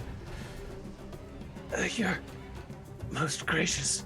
And as Tromtil starts coughing up some blood next to you, what happened? And Pomtera says, we need to get out of here. There's a target on our backs. Come, Tromtil, we must go. And Pomtera pulls up Tromtil and thank you for your mercy. And they sort of hobble out of here. Before they do, your feather. Yeah. Yes, of course. And she Pomteris reaches into her gi, pulls it out, hands it to you. Now I would like this because they're making fake ones. Yeah. Like, Go ahead. I pull out a real feather and I say, let's see one of your forgeries. I want to make sure you're not trying to pull a fast one on us. And grab one of those and say, you pick up one of the forgeries. Give me anyone who looks. Give me crafting checks in the tower. Ooh, yeah. Alrighty. Yeah. should we just, okay, that. since you're comparing, we just like help you and give you like a bonus on it, or? Yeah. I'm a Any. dragon. I can't. Never mind. Okay. Oh yeah, you could always drop the dragon. I'm gonna drop the dragon. All right. So Arand, I'll say you are assisting, and since Sir Hop is the one doing the main one, so go ahead and roll a crafting in the tower. There, bubblegum. Oh, I did it in Maine. That's fine. That's more than enough to aid. So Sir Hop, not only did you get a +2, you got a nat 20 for a 40. Okay. So, Cool. You are extraordinarily aware that they just handed you a forgery because you know that the feather tokens are magically, there's a magical enchantment to them that you as a magus, you can kind of feel. They sort of vibrate in your fingers as you hold them, and you've been holding them in your mouth. So you've been feeling, so that's even how you test it. You put it up in your mouth and you don't feel that tingle. They kind of like respond to each other or something. I like should when you- look over to you know when you put a penny Merla to in your like mouth? block the door. If she could like slither in front of them Oh, to absolutely. block their. Yeah. And I say, what do you take us for? Exactly. Fools! And she tries to pull out a smoke bomb, throw it down, and attempts to run away. Okay. That's not gonna stop me. Yeah. I'm She gets going to to. here. You guys can respond however you want. I mean, I would like to just stop her, but if someone has a way to do that without killing her, Let's see. Yeah, can I do a called shot on her legs? I might want to do a ray of enfeeblement, so it saps the strength from her. Okay. Go ahead and make her make that save. Okay. Let me open up the cotton glass. Which one is it that I'm aiming at? The one at the south, Palm Terrace. So, The red one. make it save. So she needs to make a 31. Okay, and it's fortitude. That's a success, but not a critical. So what happens on a regular success for Ray of Enfeeblement? So for a regular success, that's just going to be enfeebled 1. So Alright. I will. So, yep, got that on her. Yep. Great. Boop. So I'm going to say with that, she trips and falls flat on her face right here. Damn! And she starts trying to crawl and get up. I hop on top of her back, and I press my acid-dripping blade to her shoulder, and the acid starts to burn through the clothes and onto her skin and stuff. And I'm like, I really don't want to kill you. I really don't. It leaves a bad taste in my mouth, but if you try to fool us again, it might be better to protect my friends and people I care about to dispatch you. Please don't make me make that choice. Give us your feather and you will live. Yes, fine. And she reaches up into her hair and down into the ponytail and pulls out a different one and hands it to you. And I think it's correct. With no rolls. With that nat 20, no rolls. This is the correct one. I do it into the bottomless stomach and claim it. And then I get off of her and I say, now, flee while you have us feeling merciful. Yes, of course. And Tromtil kind of hobbles over, barely alive. Says, let's go before your trickery gets us into any more trouble. And I'm gonna go over here. I'm really debating whether or not to command the golems to finish them off. No, no! I didn't do it. The golems did it. Oops. Right? But I think better on it, and I say it's possible that they might try some sort of revenge, but that's not a chivalrous act. Is there a way that we can summon? Is it Undani? You know what? I might be Undani? able to wait. Hold on. So that we can tell them what happened? I'm gonna, while they're on their way out, would I be able to like get closer and mind probe them to make sure they're not going to pull anything? Do you have a I have mind probe. You have mind probe? I have mind Yeah, probe. sure. Whoa, would they get a reflex save or a will save or something? It's a will save, yeah. Yeah, okay. What's the DC? 31? Yep. That's actually a failure. What happens? Okay, so with the failure with mind probe, each They round die. each round of the spell's duration, you can sustain the spell to ask different questions to uncover the answer. For each question, target can attempt deception check against your spell. The target succeeds, you don't learn the answer, and on a critical success, the target gives you a false answer that you believe is truthful. Once when you've asked the target a given question, asking it again, even with a separate casting of mind probe, proceeds the same result. All right. Well, essentially, since they're running away, I'll give you that the magic user, the one who didn't say "fools" and do the smoke bomb. You're just thinking, or you hear them thinking, "I can't believe that your lies got us into this much trouble again. We just need to run. We need to leave now. Go." That's you're getting that they're booking it. Good. And Merla, are you still a snake? Oh, I think it's been like a minute, so yeah, I can no think longer so, be Snake. So, Snack is No longer now Snack. gone. No longer Snack. Yep, there you go. Merla back in there, and Dragon form is gone as well. Well, that was Thunder's on the head. significantly tougher than I expected. I think those golems definitely aided them, but Yeah, they would have been toast without them. Okay, so should we alert the officials of what happened here? I think they'll be aware that they're missing their feather token once they leave this place and probably be transported out of here. My worry is that if there are other groups headed to this location right now to take it, they might intercept that group, and that group might tell them about us. So we need to take whatever of value is here and go. I think we should also be looking for another transporter when we're on our way out. If we can do a little That's a good idea. scouting, just to see. All right, I'm gonna give a key to each person or any group that's going, essentially, and then say, if you see the golem, just present the key and walk like you belong here, like you're a guard or something, and the golem should just respect that. Great. Okay. So I'll show you that. First things first, I need to get you patched up. I mean, what even happened in here? I was in the hallway. They were bullying our friend. They were picking on him. They knew he was a ranged fighter, and they got in close.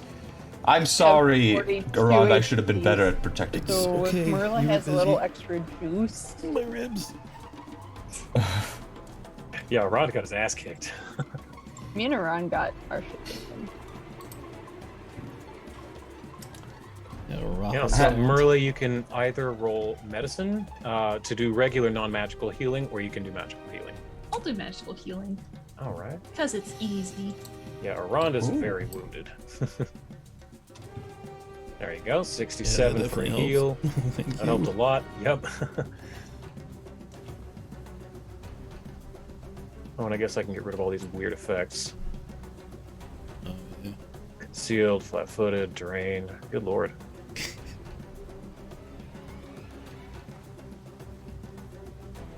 Okay. Then. Okay. Bubblegum. Yeah. I should also probably do magical healing. Yeah, You're missing probably. many hit points. I have 42 left. Yeah. 86 wounds. Yeah, you both got your shit rocked. Pretty hard.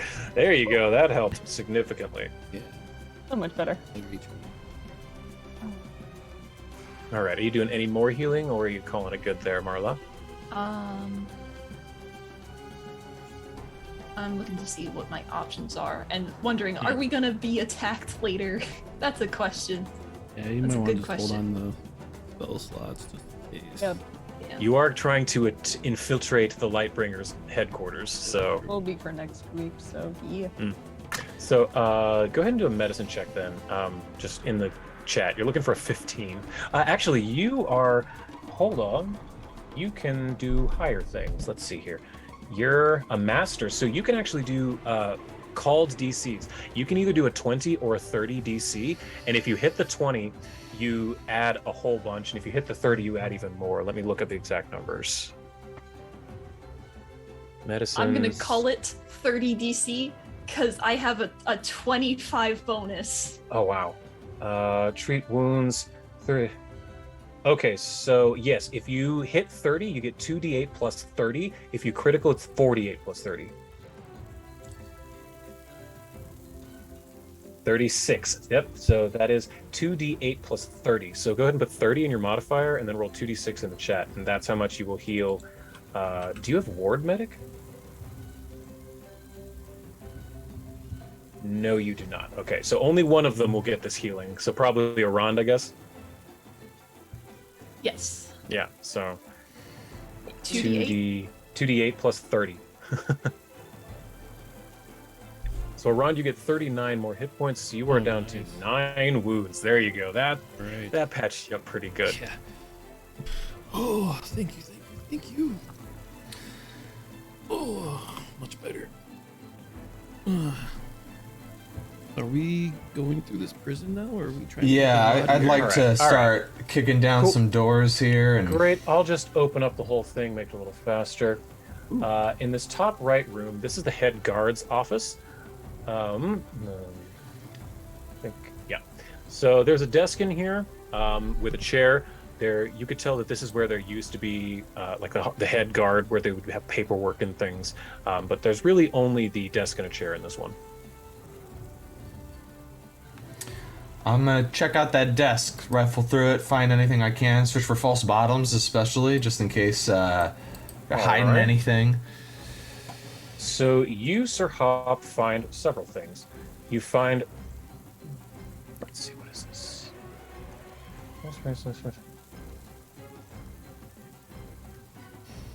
Don't understand what that means. Magical slate. So you find a few things. You find a silver piece that seems kind of magical to you. You find a ring, a large key, and I'm not sure what this is. Oh, I get it. It's like a chalk slate, like a blackboard slate. Oh. Okay. So let me drop these in your. Give me an Arcana check in the tower, please, to see if you can identify what these are. All right, in the tower. Which tower above? Okay.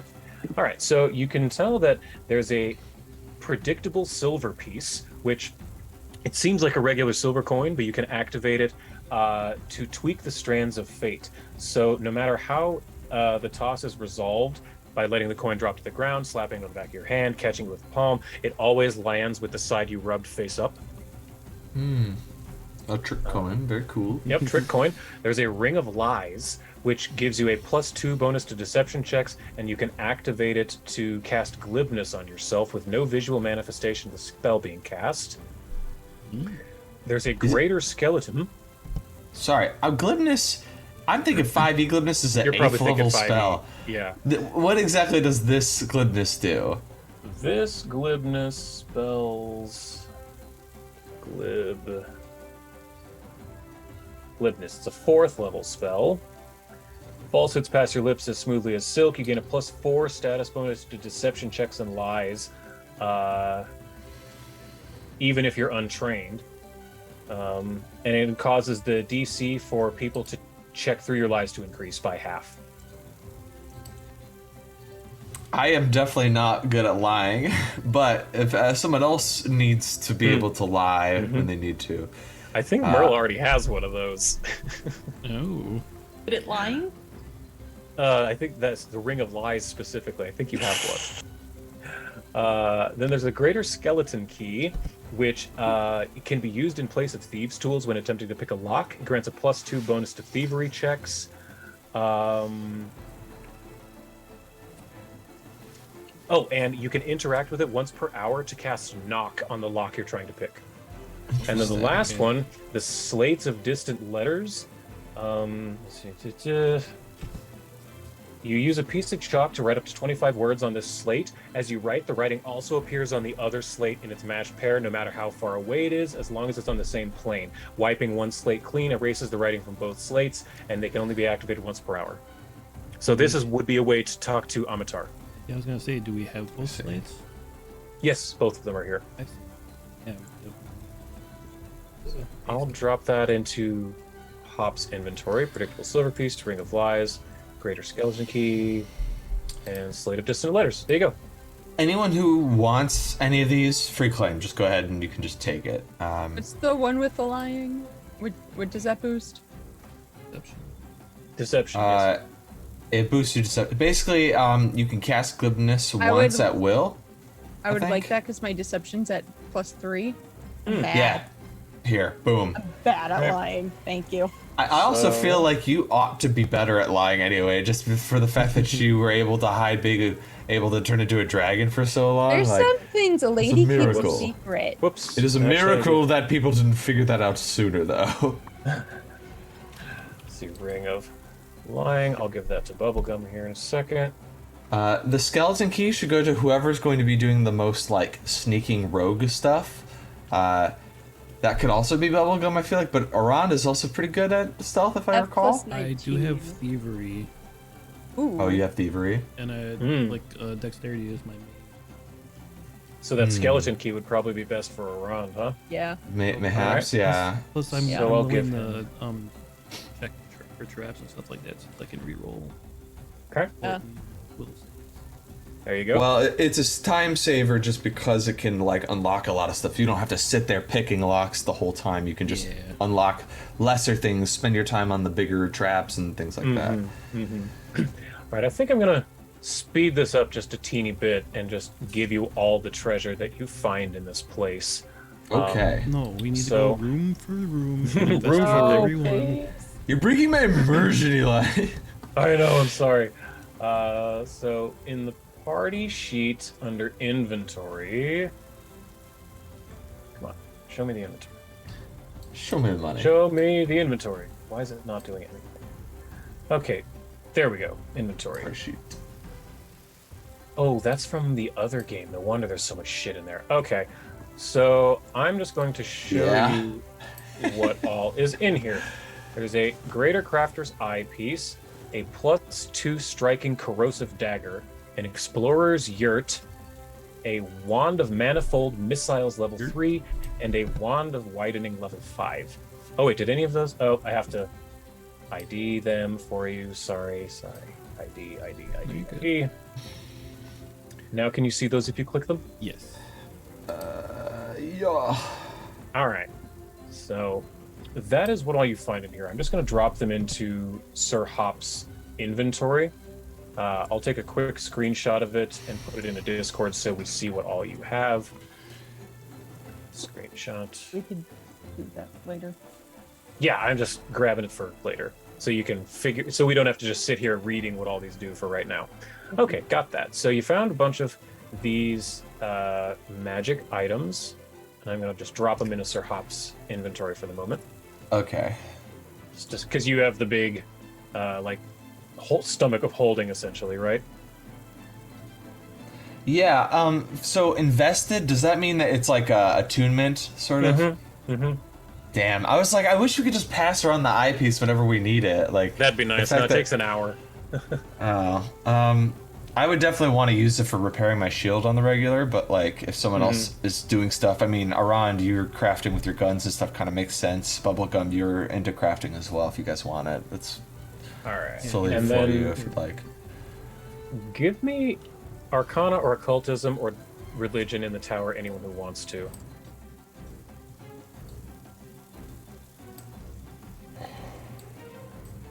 Let's try that again. The other one? Any of the three magics, so Occultism, Arcana, or Religion. Hour. Yeah. Arand is actually, oddly, the one who realizes this. As you're walking in this hallway, you realize that the center right room, this one, Yeah, I was this curious wall about that. here, There's no doors or anything. yeah, there's no door here because this was a wall. But as you walk past it, you realize, you see it kind of shimmer, and you realize it's an illusion. And you're able to walk right My past it. hand along the wall. And your hand goes right through. Now, I can't place you there because of the way the Fantasy Grounds works, but you're able to just walk right through into this room, and you see that this is where they were hiding their treasure. What you find in here is significantly more interesting than what you found in the other rooms. And just, again, to save time with identifying, you find in here a pair of alchemist's goggles, which gives a +1 to crafting checks and to craft alchemical checks, and a +1 to bonus to attack rolls with alchemical bombs. You find a Rod of Wonder, which is a very long description. I'll let you read that. A Shadow Essence, which is a consumable. It deals negative damage when you throw it at something, and poison damage. And then you find a very interesting staff, a Staff of Enchantment, which potentially allows you to cast Daze, Charm, Command, Hideous Laughter, Touch of Idiocy, Paralyze, Charm, Confusion, and Suggestion. Okay. I want Are it. these odes to our characters in the other game? That's what I feel like. No, these are literally what the AP had me put in. So One there's for something one. for Khan, something for Zvi. Yeah, these were 1 for 1. What's in the AP? I for sure want that enchantment greater rod. All right, Yeah. then let me drop that into your inventory. Would The I be amount of able... shit I can get away with that since my deception sucks. Hello, Yep, so charm. you give you that. Okay, anyone want any of these other things? Could I take the Shadow Essence and study it so I can craft it? I do have... Sure, I'm okay with that. There you go. Put it in your inventory. What about the Rod of Wonder? Who wants that? Either really. Marla or Hop. Is it like... That's a Marla. It casts like random spells. It's a Marla. Yeah, Merlin. I'll take it if no one else wants it. No, I already Rod have of the Wonder. enchantment thing. You take it. I think Sir you know Hop should what? get the alchemist goggles. He'll take the goggles, and if people don't want the eyepiece, he'll take that too. He'll be like Crafter McGee over here. You're like Johnny Depp in Sleepy Hollow. You've got like the 6 little magnifier glasses. Yeah, this is not how I envisioned his character progressing, but sometimes you kind of just gotta roll with what you Roll find with it, here. Absolutely. All right, what time is it? Do we have time to continue on, or what do we got here? How much time we have? It's almost 4:30. Almost 4:30. When do we usually stop? Do we 5 or 4? 4:35. 4:35. Do you want to set up for the next like scene or something? I do. Okay. So we're leaving, and you're walking north out from the prison, following the basic path that people have been telling you about where to find the Lightbringers these bastards, these child beaters, these animal killers. And eventually you do come across what sounds like the correct place. It's a stone temple that was inset into the side of a mountain. And I'm going to share this with you now. Are there like statues of pilots? Are these the Stone Temple pilots? There are no statues on the outside. They feeling dead and bloated? So walking up, it's a large old stone building covered in moss and vines. It's long abandoned. The wooden double doors are off of their hinges and laying on the ground. And has that map loaded? Yes. Yeah, here we go. Okay, great. So this is what you see in front of you. And like I said, the doors there are smashed off their hinges, laying on the ground.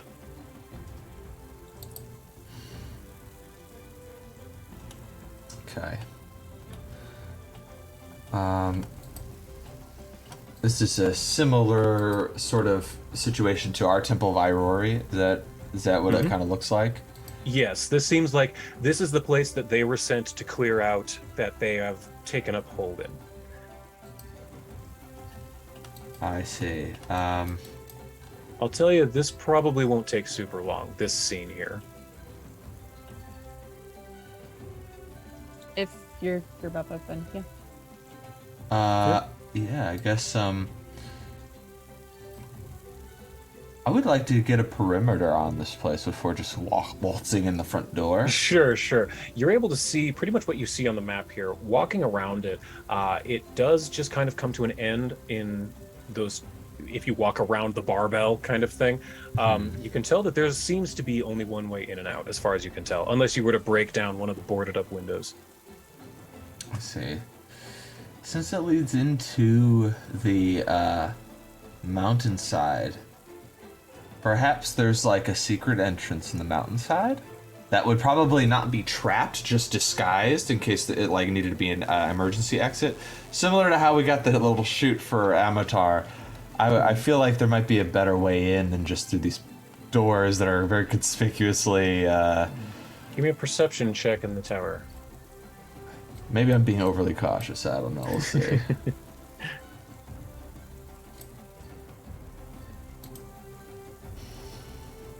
You give this place a really good once-over. You look at every nook and cranny on the outside. You're looking at the walls of the mountain itself because of what Merla did earlier, and you're not seeing anywhere else. You think this place is built into the mountain. Well, I'll return everyone and say, I don't believe that there are any emergency exits that are on the plain facing side of this mountain here. It might be foolish of us to go straight to the front door, but the only other thing I can think of is to maybe break through the windows. That might make a lot of sound. Do we want to, are you able to do that gaseous thing again, Bubblegum, to like, do you want to try and I take... can do gas form again. Okay, great. So, Bubblegum, you become your mist again. And I think we go... want to hide in the meantime and Sure. just be quiet and out of the way. Of course. So you are all able to take your places hiding, and Bubblegum, you translate into your mist. And do you pop yourself in? Yeah. All right. So it opens up. The small streaks of light peek in through the various flora covering the windows that have long since been shattered. There are stairs leading north, and the exit doors lie destroyed on the ground. Give me a perception check, please, Bubblegum. Tower or public? Tower, please. Something you notice is that these doors appear to have been smashed from the inside out. But that's the only thing you really notice in here. There's nothing other than these smashed doors. Okay. Continuing further. Yep. All right, as your gaseous form gasses forward, pop. A square room is framed with 4 metal braziers in the corners and a moss-covered lectern upon a stone dais facing the north. To the east and west are stairs leading down, and to the north is an open standing area. But there does not appear to be any movement or people in here. Okay. I think I'm gonna just continue forward. Okay. Keep the mist rolling. Righto, continuing the mist forward rolling. In this last room, the back room of this temple is inset into a natural alcove in the mountainside. In the center is a large stone statue of a humanoid woman that has been toppled over. Small stones and a thick layer of dust of time covers the floor. Would I But recognize there is no motion. that? Would I recognize that human? Give me a religion check in the tower, please. Okay.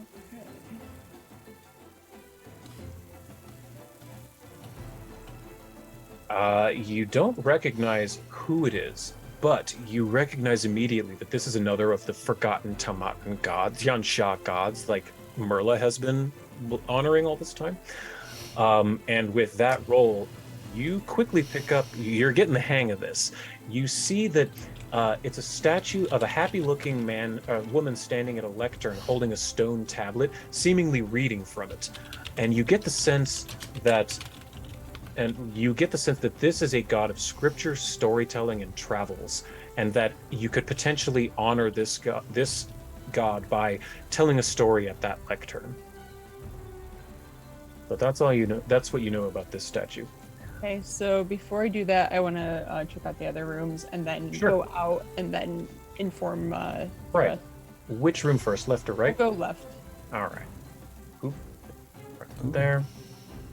The western stairs leads to a mostly square room with a beautiful tiled mosaic of a bird of paradise on the floor. Open windows to the outside let in far more light than the main hall. Before the 3 sets of windows are metal pedestals on which sit translucent orange glass spheres. Any knowledge check would let you know.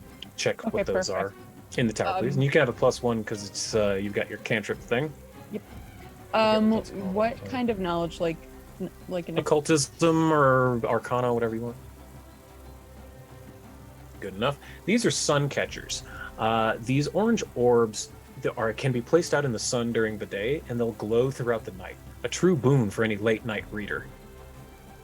Okay. There's 3 of them, but that's all you see in this room. Again, it's oddly quiet in here. There's no one around. Yeah. And then for the last room, I'll just get rid of the last of it. There we go.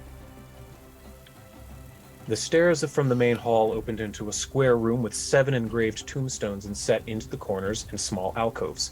On the floor are 2 desiccated humanoid bodies, seemingly dead for decades, if not centuries. Invasive vines have forced their way into the room from every crack in the wall. A tile mosaic of a black horse is masterfully crafted into the floor. Okay. Would I be able to figure out if, not sure if religion, but another sort of knowledge check to see if I could figure out with those 2 if I recognize what they might be from, or a time or a century type? The 2 bodies? Yeah. You could give me a medicine check. Okay. Or I guess occultism would be fine too, I suppose. Because occultism would be okay. These are zombies. However, they appear to have been sliced in half, now that you're getting a closer look at them. I'm still gonna... These are definitely the bodies of zombies. Broken, destroyed zombies, but zombies. Okay, I'm just gonna head back out then. Okay. Yeah, you relay to them that there's no one there's nobody home. Yeah, nobody's home, but also Merlot? There's another one of those deity god things that you like and keep track of. There's this broken statue of one. I think you should tell it a story. Oh, well, I'll go say hello then. We seem to be very fortunate in finding a lot of these gods. Perhaps they are leading us to each one of their fallen idols. And without a care in the world, Merla's gonna go in. Oh yeah, no problem at all. They're gonna, No traps sprung, no monsters, no Lightbringers. Nobody home. I'm gonna kind of take a look at Okay. viney room while they're doing the story, just because. Fantastic. So, Sir Hop, as again, you see that there's all these tombstones essentially, and give me a society check in the tower, even if you're untrained. You know what? I think, believe it or not, Sir Hop is just trained in society because he was a knight. Oh yeah, you're a at one knight. point. That's right. You recognize that these tombstones are engraved in the language of Tian. Do you or anyone read Tian? I do not. I do know a lot of different languages, though. Would I be able to, like, No, it's not like any of the languages I know. I couldn't, like, you know how sometimes you could see stuff in Spanish even if you don't speak it? You're like, I know enough Latinized words that I could kind of figure it out. Actually, Bubblegum speaks Tian. Oh, I do? Ooh. Mm-hmm. I will, I'll bookmark that and let her know the first chance I get, but, Oh, God, I want to, do. like, I want to double I speak a lot check. as well, I'm sorry. I speak a lot of languages, and it's at the very bottom. Yeah. I want to double check that this room is safe. I see that these vines are coming. I want to like make sure that they're not like magical vines or like a living plant creature. No, these appear to just be vines that are creeping in from time. And again, those zombies have just been. They seem to have been recently re-killed. Yeah, that makes sense. I'm gonna clean up this room while they're telling the story. Then I want to like using acid. I want to like burn away the vines and the bodies all at once. Like just start. Perfect. We're doing like a lemony fresh clean of this room here. I like that a lot. Okay, so popping over to Merla. As Bubblegum said, you quickly get the sense that this is a god of storytelling and like family and togetherness and community, and that's probably what that lectern was for. Is to stand up and tell a story to the people standing in this temple. So any story that Merla would tell would be probably enough to honor this goddess.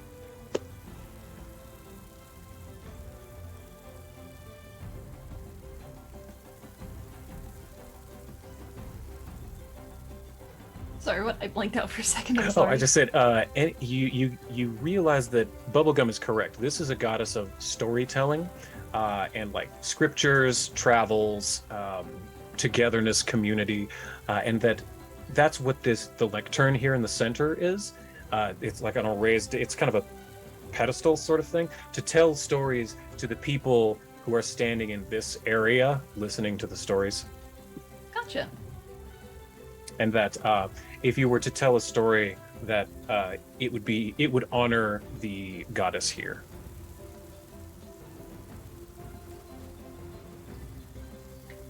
Back when I was a bit younger, back when I had still lived in the woods, I hadn't met these rapscallions yet, and she goes off on a tale about a bunch of undead swarming into her forest and trying to burn it all down under the orders of a necromancer. And after you tell this rousing story that the rest of you've never heard before, you didn't know that Merle had been through this giant fire in the forest, you hear the name Babunabi float along the wind. And all of you, from now on, when you are on the island of Bonmu, you grant a +2 circumstance bonus to saving throws to prevent the blinded or dazzled conditions. Oh. So someone write that down, please. +2 versus dazzled or blinded. We should probably make a master list of the boons that we're getting just to make sure that we. +2 what?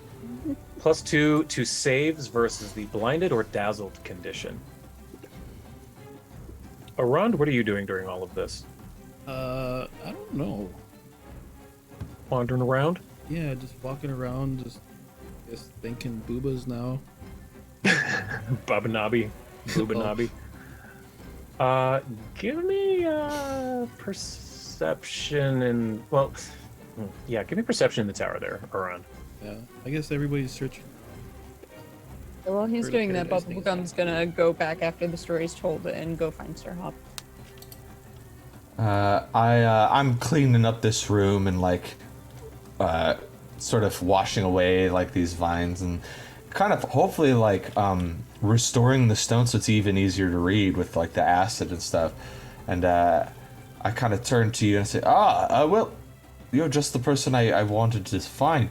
There's Tian, as you can see. I'm my wondering God. what it might That was say. covered with the vines before. Nice. Yes, I feel, look, if the Lightbringers aren't going to fix up their own place, at least we can. True. So you start looking and you realize this is very old. This has been here a long time. But what this is it's a detailing of all of the faithful who once lived and died here. This is sort of an obituary to everyone. But all of these people were followers of a storyteller god. So every entry is a name and an extremely succinct story from their life. I only have two, so pardon. But you see one that's Zhuge Liang deceived an army at the gate into retreat with a lute and a song. Yang Guifei, as she sang softly picking flowers, the moon turned away in shame at her loveliness. And just many dozens of examples of name and just a very flowery one-sentence story from their life. And don't forget the best one of all, for sale, baby shoes never worn. That one's so good. But yes, this is very clearly an obituary and a collection of life stories boiled into one sentence. And I pretty much just relay that and tell Sir Hop about the two stories that we do know of. This one over here did this. This one over there was really hot and made the moon blush. Hell yeah. Yeah. What is there space to add a story? Is that like a thing you do, or is that disrespectful? Yes, there is. There's several open spots on some of the stones to add to, because as a person dies, their story gets added. Oh, we have to die. Okay. Yes, this is for the funeral. This is the obituary room, essentially. I see.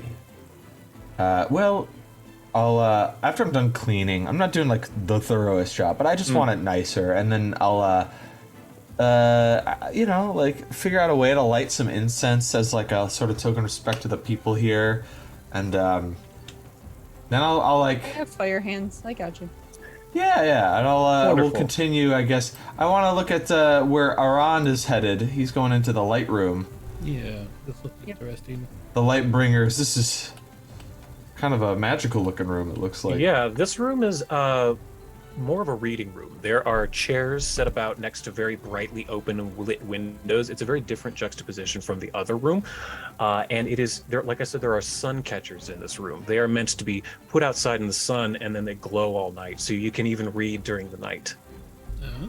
Cool. But the light sun catchers can be removed from their pedestals if you want to take them, or you can leave them. Doesn't matter. They're very low level magic items. Literally just a nightlight. So very But cool that's- and useful. yes. I don't know. I don't know. Yeah. Ask you. Aran, though, I'm going back to your perception check from earlier. You're really just absent-mindedly wandering around this place. Do you mind if I move you a little? Okay. Yeah, go ahead. And you're watching Sir Hop clean. You're listening to Bubblegum talk about the entries. You're listening to Merla's weirdly interesting story. And as you're listening to Merla, you're wandering around and you're getting really wrapped up in her story. So you decide to lean on this wall here. Just kind of to get a listen. Yeah, just to. Yeah, you just got your ass kicked. So you're gonna rest a while and lean on this wall. And as you go to lean on it, you fall through it. It was an illusion this entire time. What? Not again.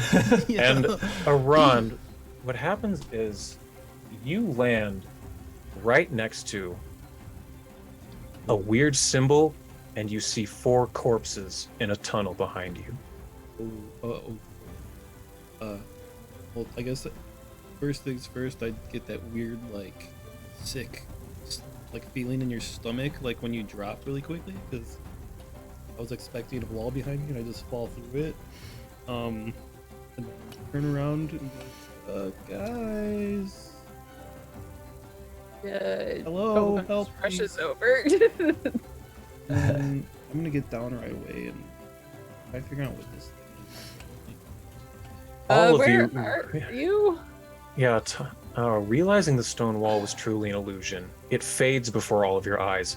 Where Oh, once there you stood a seemingly solid barrier, a tunnel appears. And as your eyes focus, they slowly lower to the floor, and you're shocked to see the bodies of 4 humanoids lying in a pool of blood. Give me perception checks, everyone. In the tower. Okay.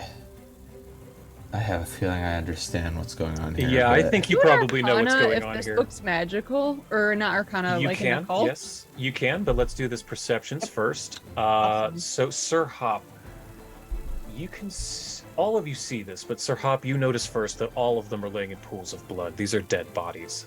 There's a gray-skinned elf woman with white hair who's pushed up against the rocks. Her face is smashed into the stone wall, a stalactite in her eye. Next to her, lying on his stomach, is a human man who's had the flesh of his lower back and his guts stripped away from him. Further down the tunnel still, you stop in place as you see the motionless body of a human man lying over a young half-elf girl, seemingly to shield her from harm. Alas, it was not to be, as she too lies dead, clinging to his sides. Bubblegum, for your occultism check, that symbol, you start to feel, let's see, what is it, conjuration magic, I believe?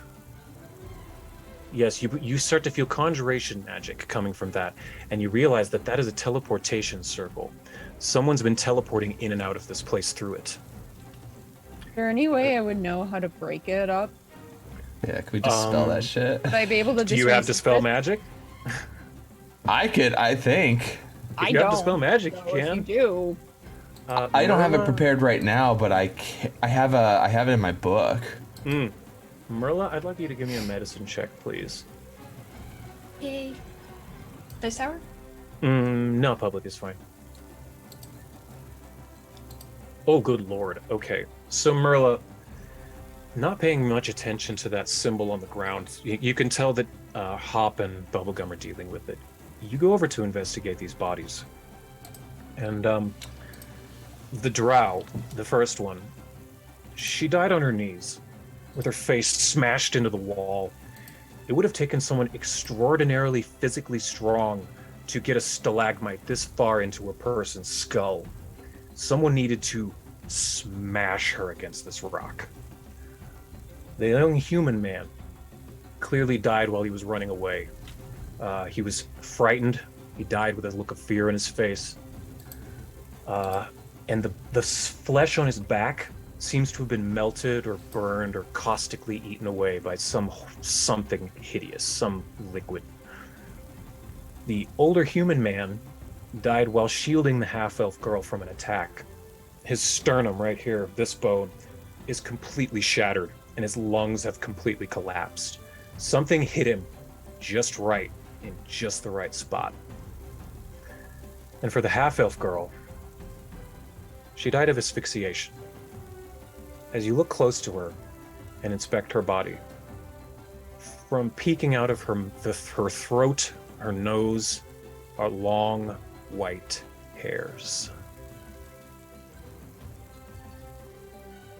Oh. You relay that to the party? Well, Merle is like, I mean, she's kneeling over to inspect these bodies, but I don't know, she just doesn't turn around. And if you all wander over, I mean, she's crying over the loss of life. Okay. I do a perception to see the hairs. Yes, perception in the tower, please. This was a God, child. I'm on expert mode. You do see the hairs sticking out of her throat and her nose. And one other thing you spot there, Bubblegum.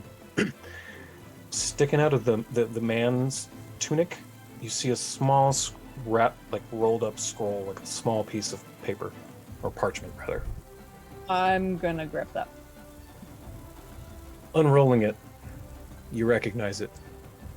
It looks identical to the one all of you received.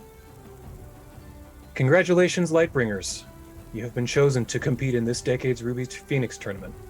Elbin Battlesong, Sinixra to Savar, Cranren Mornhelm, and Yisona Mornhelm are cordially invited to the island of Bonmu in 3 months' time. You will face death-defying challenges, but could achieve glory, riches, and power beyond your wildest reckoning. Come if you dare, Hao Jin. So Bubblegum's just kind of thinking like, wait, if there's white hair coming from that one, but that's the Lightbringers had the hair, which who? Either there's another white-haired witch, or Come now. Did I you think we read know that? what happened. Did you read that out loud, or yeah, I did. okay? He's just This- like, it's a lot. I'm not supposed to. This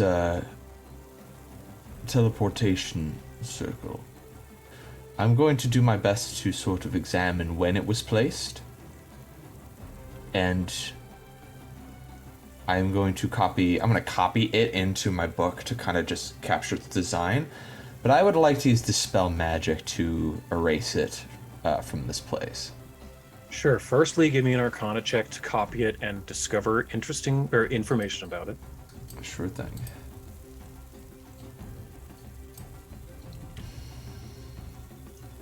Okay. You have no idea where this is going to lead. This is far beyond your skill. It's entirely possible this doesn't even go to the same plane. You do not know where this leads. For dispelling it, that's a spell magic. It's a counteract check, right? Yes. Yes. Okay. So counteracting, you roll a check. So roll me a public Arcana check.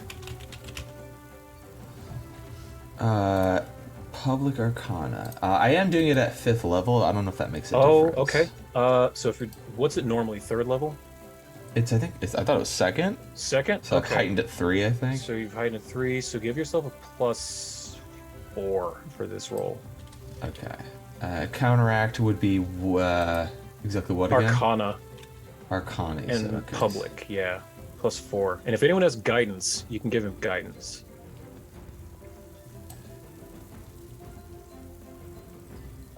Yeah, does anyone have a hero point? I think I'll give two you my of you hero do. point.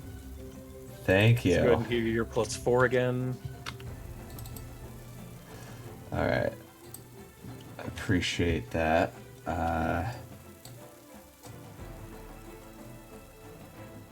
That's enough. That was actually precisely the DC was 34.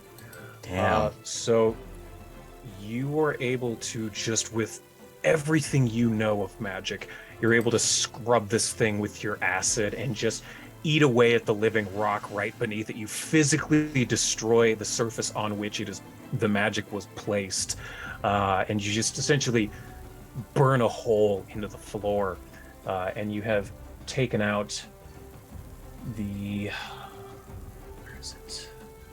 Yeah, that thing. I can't get rid of it for some reason.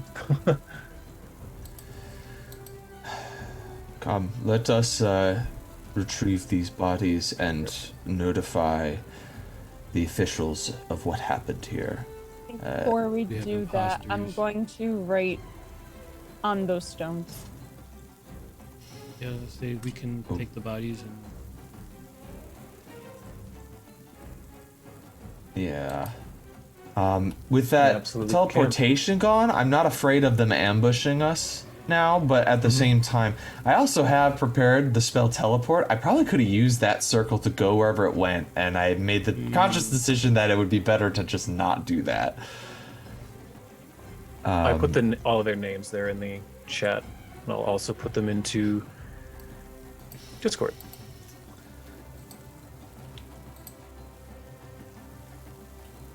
notice Perla hasn't. They approach and her elbow. Your mic keeps getting quiet, cutting. Oh, sorry. That's better. Okay. Let's say slowly approach Merla. I know she hasn't turned around yet, and just kind of gently touch her on the back of the elbow and thank you, Elijah. Just ask if you're doing okay. Oh, I don't think I am. Yeah. We'll make it right. We'll find these, whatever the hell these things are, these people. Monsters, I should say.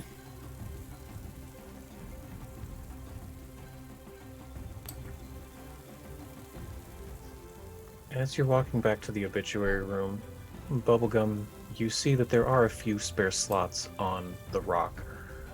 Hop, you know that at this point you would be able to help with your acid to help etch into this stone. I also think we should always move in pairs at the very least now. Now that we know who we're dealing with, like these are not even contestants. These are murderers that are trying to cheat their way into getting magic shit or something. Yeah. Yes, you are correct. They are attempting to infiltrate. They're not going to worry about doing this the right way. Right. So when I see Bubblegum moving away, I'm gonna kind of quickly finish up what I'm doing and kind of see Aran comforting Merla and just sort of like nod like, yeah, we need to be here for each other in this moment, and then head over to help etch their names onto these things. Yeah, like Bubblegum like as soon as she reads the names and everything and realizes what's happened, she just books it right over, so she appreciates Hop coming over.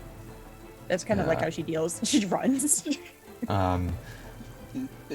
So the way I imagine this, because we're doing this in TN, like you're sort of translating their names and writing it down, and then I'm using my sword with its acid to copy the marks that you're giving me to put it in correctly. Plus, you have those crafty goggles, so like you're That's true. The magnifiers go up so I can make sure I'm even calligraphy. I'm like doing it with the right like movements. Oh yes, it's. Give me a public crafting with a +4 because of all of the help. Hell yeah. And I'm curious, do you just put the names, or do you try to add a story? I think that's good. That's very good. If there's a way to add their true story, maybe we could like. Is there anything we can derive from? Well, on the for one person thing, the human man seems. Well, you notice that the name Mornhelm appears twice. So you can, and you notice that one of the humans died shielding the half-elf girl. You are fairly certain that Cranren Mornhelm, because Cranren is a human male name. It's like John, and you suss out that Cranren Mornhelm is likely the man in the pink shirt, and Yasona is very elvish. You suss out that she's his daughter because she is a half-elf. And the last name is also Mornhelm. And then the other thing you realize is Sinixra to Savar is an extraordinarily drow-sounding name. So, process of elimination, Elbin Battlesong is likely the one who had his flesh eaten, or burned, or caustically removed. Should we write down how they died? Since we know that is the only like true information we have about them. Yep, and we should bring their group name up. Like on the top, can you? I'll write in the language. The Lightbringers, yeah. Yeah, I'll write in the translation of the Lightbringers in TN. So you're dictating to me the translation, and we're like working out like how to concisely say it, and I think maybe that probably takes like 10 minutes to do. Yeah. I'd say. Yeah, at the top, the Lightbringers, the names, and then everything else. So you add the names. Oh, sorry. Go ahead. No, go ahead, please. I was saying, now this being a place where you can place obituaries and everything like that, and this is a religious temple, is there a proper place to lay these bodies to rest? Actually, there is. While that's taking place. Give me walk outside. Give me perception checks, and this is sort of a walk and talk with you and Merla, I assume. Both of you, please, perceptions. I'll take my bedroll out of my backpack and gently wrap up each body and bring them back and forth. Just So respect that they weren't shown by these people. they were shown zero respect. These people were brutally, mercilessly murdered. So yeah, give me those perceptions. There they come. Great. So, fun story. I photoshopped this map a little bit. There's a detail that is precisely what you asked for. So let me hide the thing that I added. So, boop! Do you see that corner over there? Right near where Sir Hop is? So ignore the gelatinous cube there. The gelatinous cube is why I hid that section. That is not there. That is not there. There is no gelatinous cube, okay? Okay. But past the non-gelatinous cube, you do see that there is kind of sort of a pauper's burial ground here where people could be buried. Small little headstones and little graves that you see were dug at some point, and there is even a pickaxe and a shovel. Okay. Where the soil might be a little softer and easier to manage too and stuff. Okay, so yeah, after a while you're able to dig up a decent enough hole and lay the bodies of the Lightbringers down, pat them over. Is there anything Merla as a cleric would want to do lastly for them? She prepares death rites of the stag mother of the Forest of Stones. Okay. As she wishes them off, paying her respects, small flowers start to sprout up over the graves. The grass seems to get fresher, more vibrant, and life seems to be breathed into this resting ground of the dead. A light breeze comes over, a petal or two from a flower, a couple of leaves. You feel your hair rustle a little bit, but all of you feel calm. You feel like you've righted an extreme wrong, but that there's still more righting that needs to be done. A rightful, fiery wrong has been done here, and you need to right it. This is no longer about competing. This is no longer about a magic item. This is about avenging the brutal murder of 4 completely innocent people who had nothing to do with any of this. You feel resolved. You feel ready. And this is where we're going to stop for this week. Thank you, everyone, for joining us. I know this got a little intense here at the end, but thank you Man, for... you really hit me in the feelings, Lumpy. Thank you. I've been trying to hold all that in for a while. It's been rough.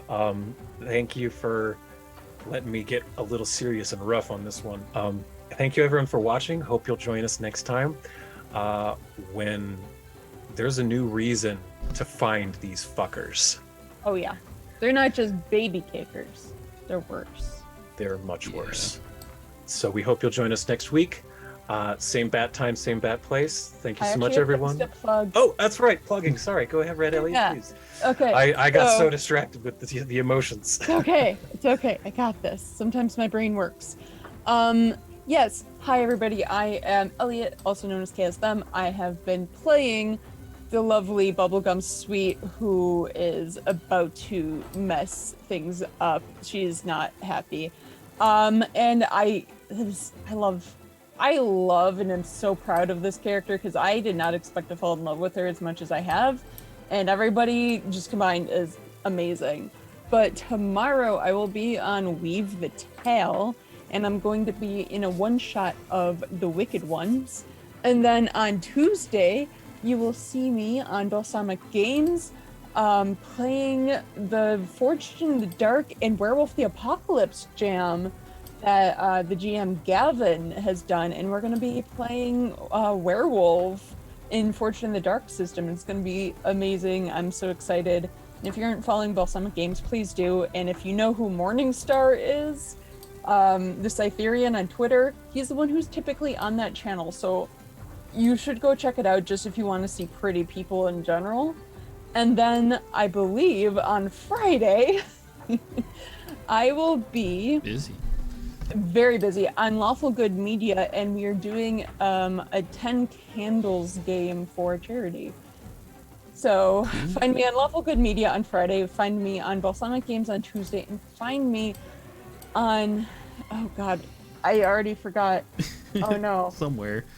Weave the Tell on Monday, tomorrow. So I will put all of those on my Where Is Chaos Twitter. And literally it's at Where Is Chaos. So you'll get the updates when that information drops for the socials. I am going to be busy this week. I'm excited. Yeah, you are. Damn. All right, great. Abe, got anything to plug for us?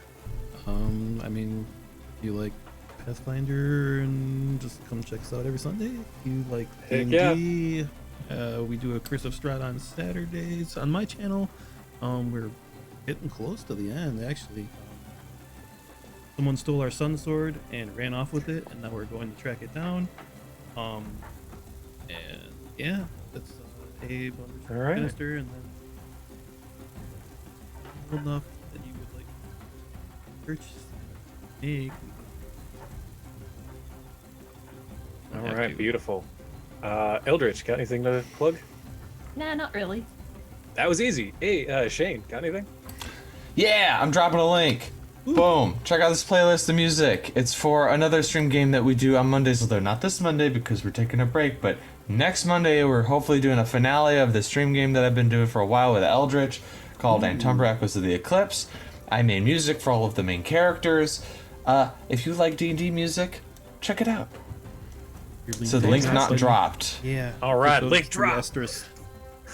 Thank you all so much for joining us. We hope you'll join us next week when we've got a serious justification for Do kicking we some have a ass. mod that can do that link? Oh, The link we'll get wasn't it. But dropped. thank Okay. you all so much. We hope you'll join us again, and we will see you in a week. Bye, everybody. Bye. Bye. Wait a minute. There we go. We out. I've got a heart without a home. Underneath this empty sky, just waiting for a sign. And it seems to me that gravity has got its hold on me, but I'm about to break free. Mothership, take me home tonight. Help me find a way to turn this darkness into light. Oh, mothership, take me home tonight. Help me find a way to turn this darkness into light. Like a flare without a spark, a shadow wish into the dark. Far across the galaxy is where our dreams would be. And it seems to me astrology has got its plans for me. I just gotta believe. Oh, mothership, take me home tonight. Help me find a way to turn this darkness into light. Oh, mothership, take me home tonight. Help me find a way to turn this darkness into light.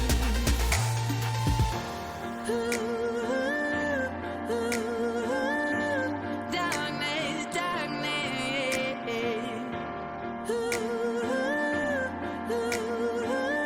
into the light.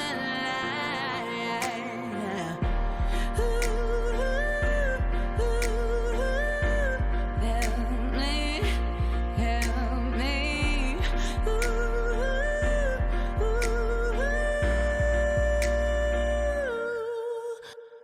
Mothership, take me home tonight.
without a home.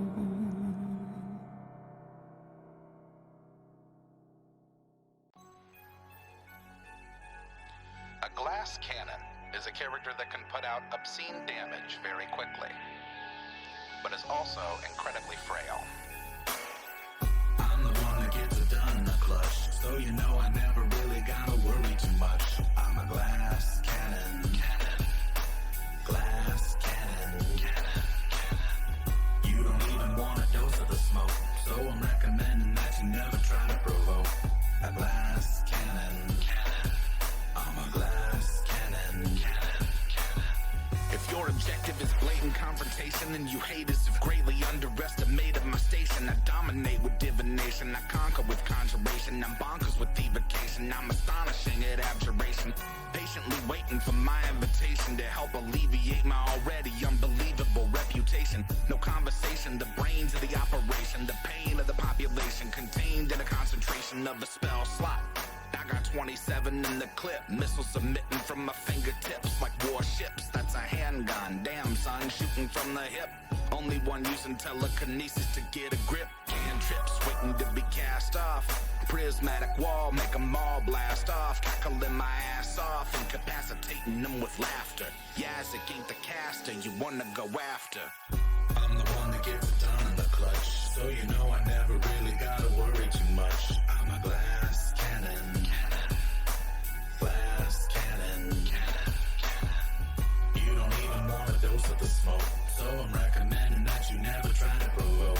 A glass cannon, I'm a glass cannon. Anyone wanting to interfere can get weird and witness your worst fears in a 30-foot sphere. I don't care if you're a barbarian or a cavalier. Kick it into high gear, let me make myself clear. The pioneer, I can make your peers disappear. Send them to the ethereal plane as if they were never here. Cheers roaring in my ears, dearly revered. I'm happy to domineer any volunteers. Sincerely out of control, top of the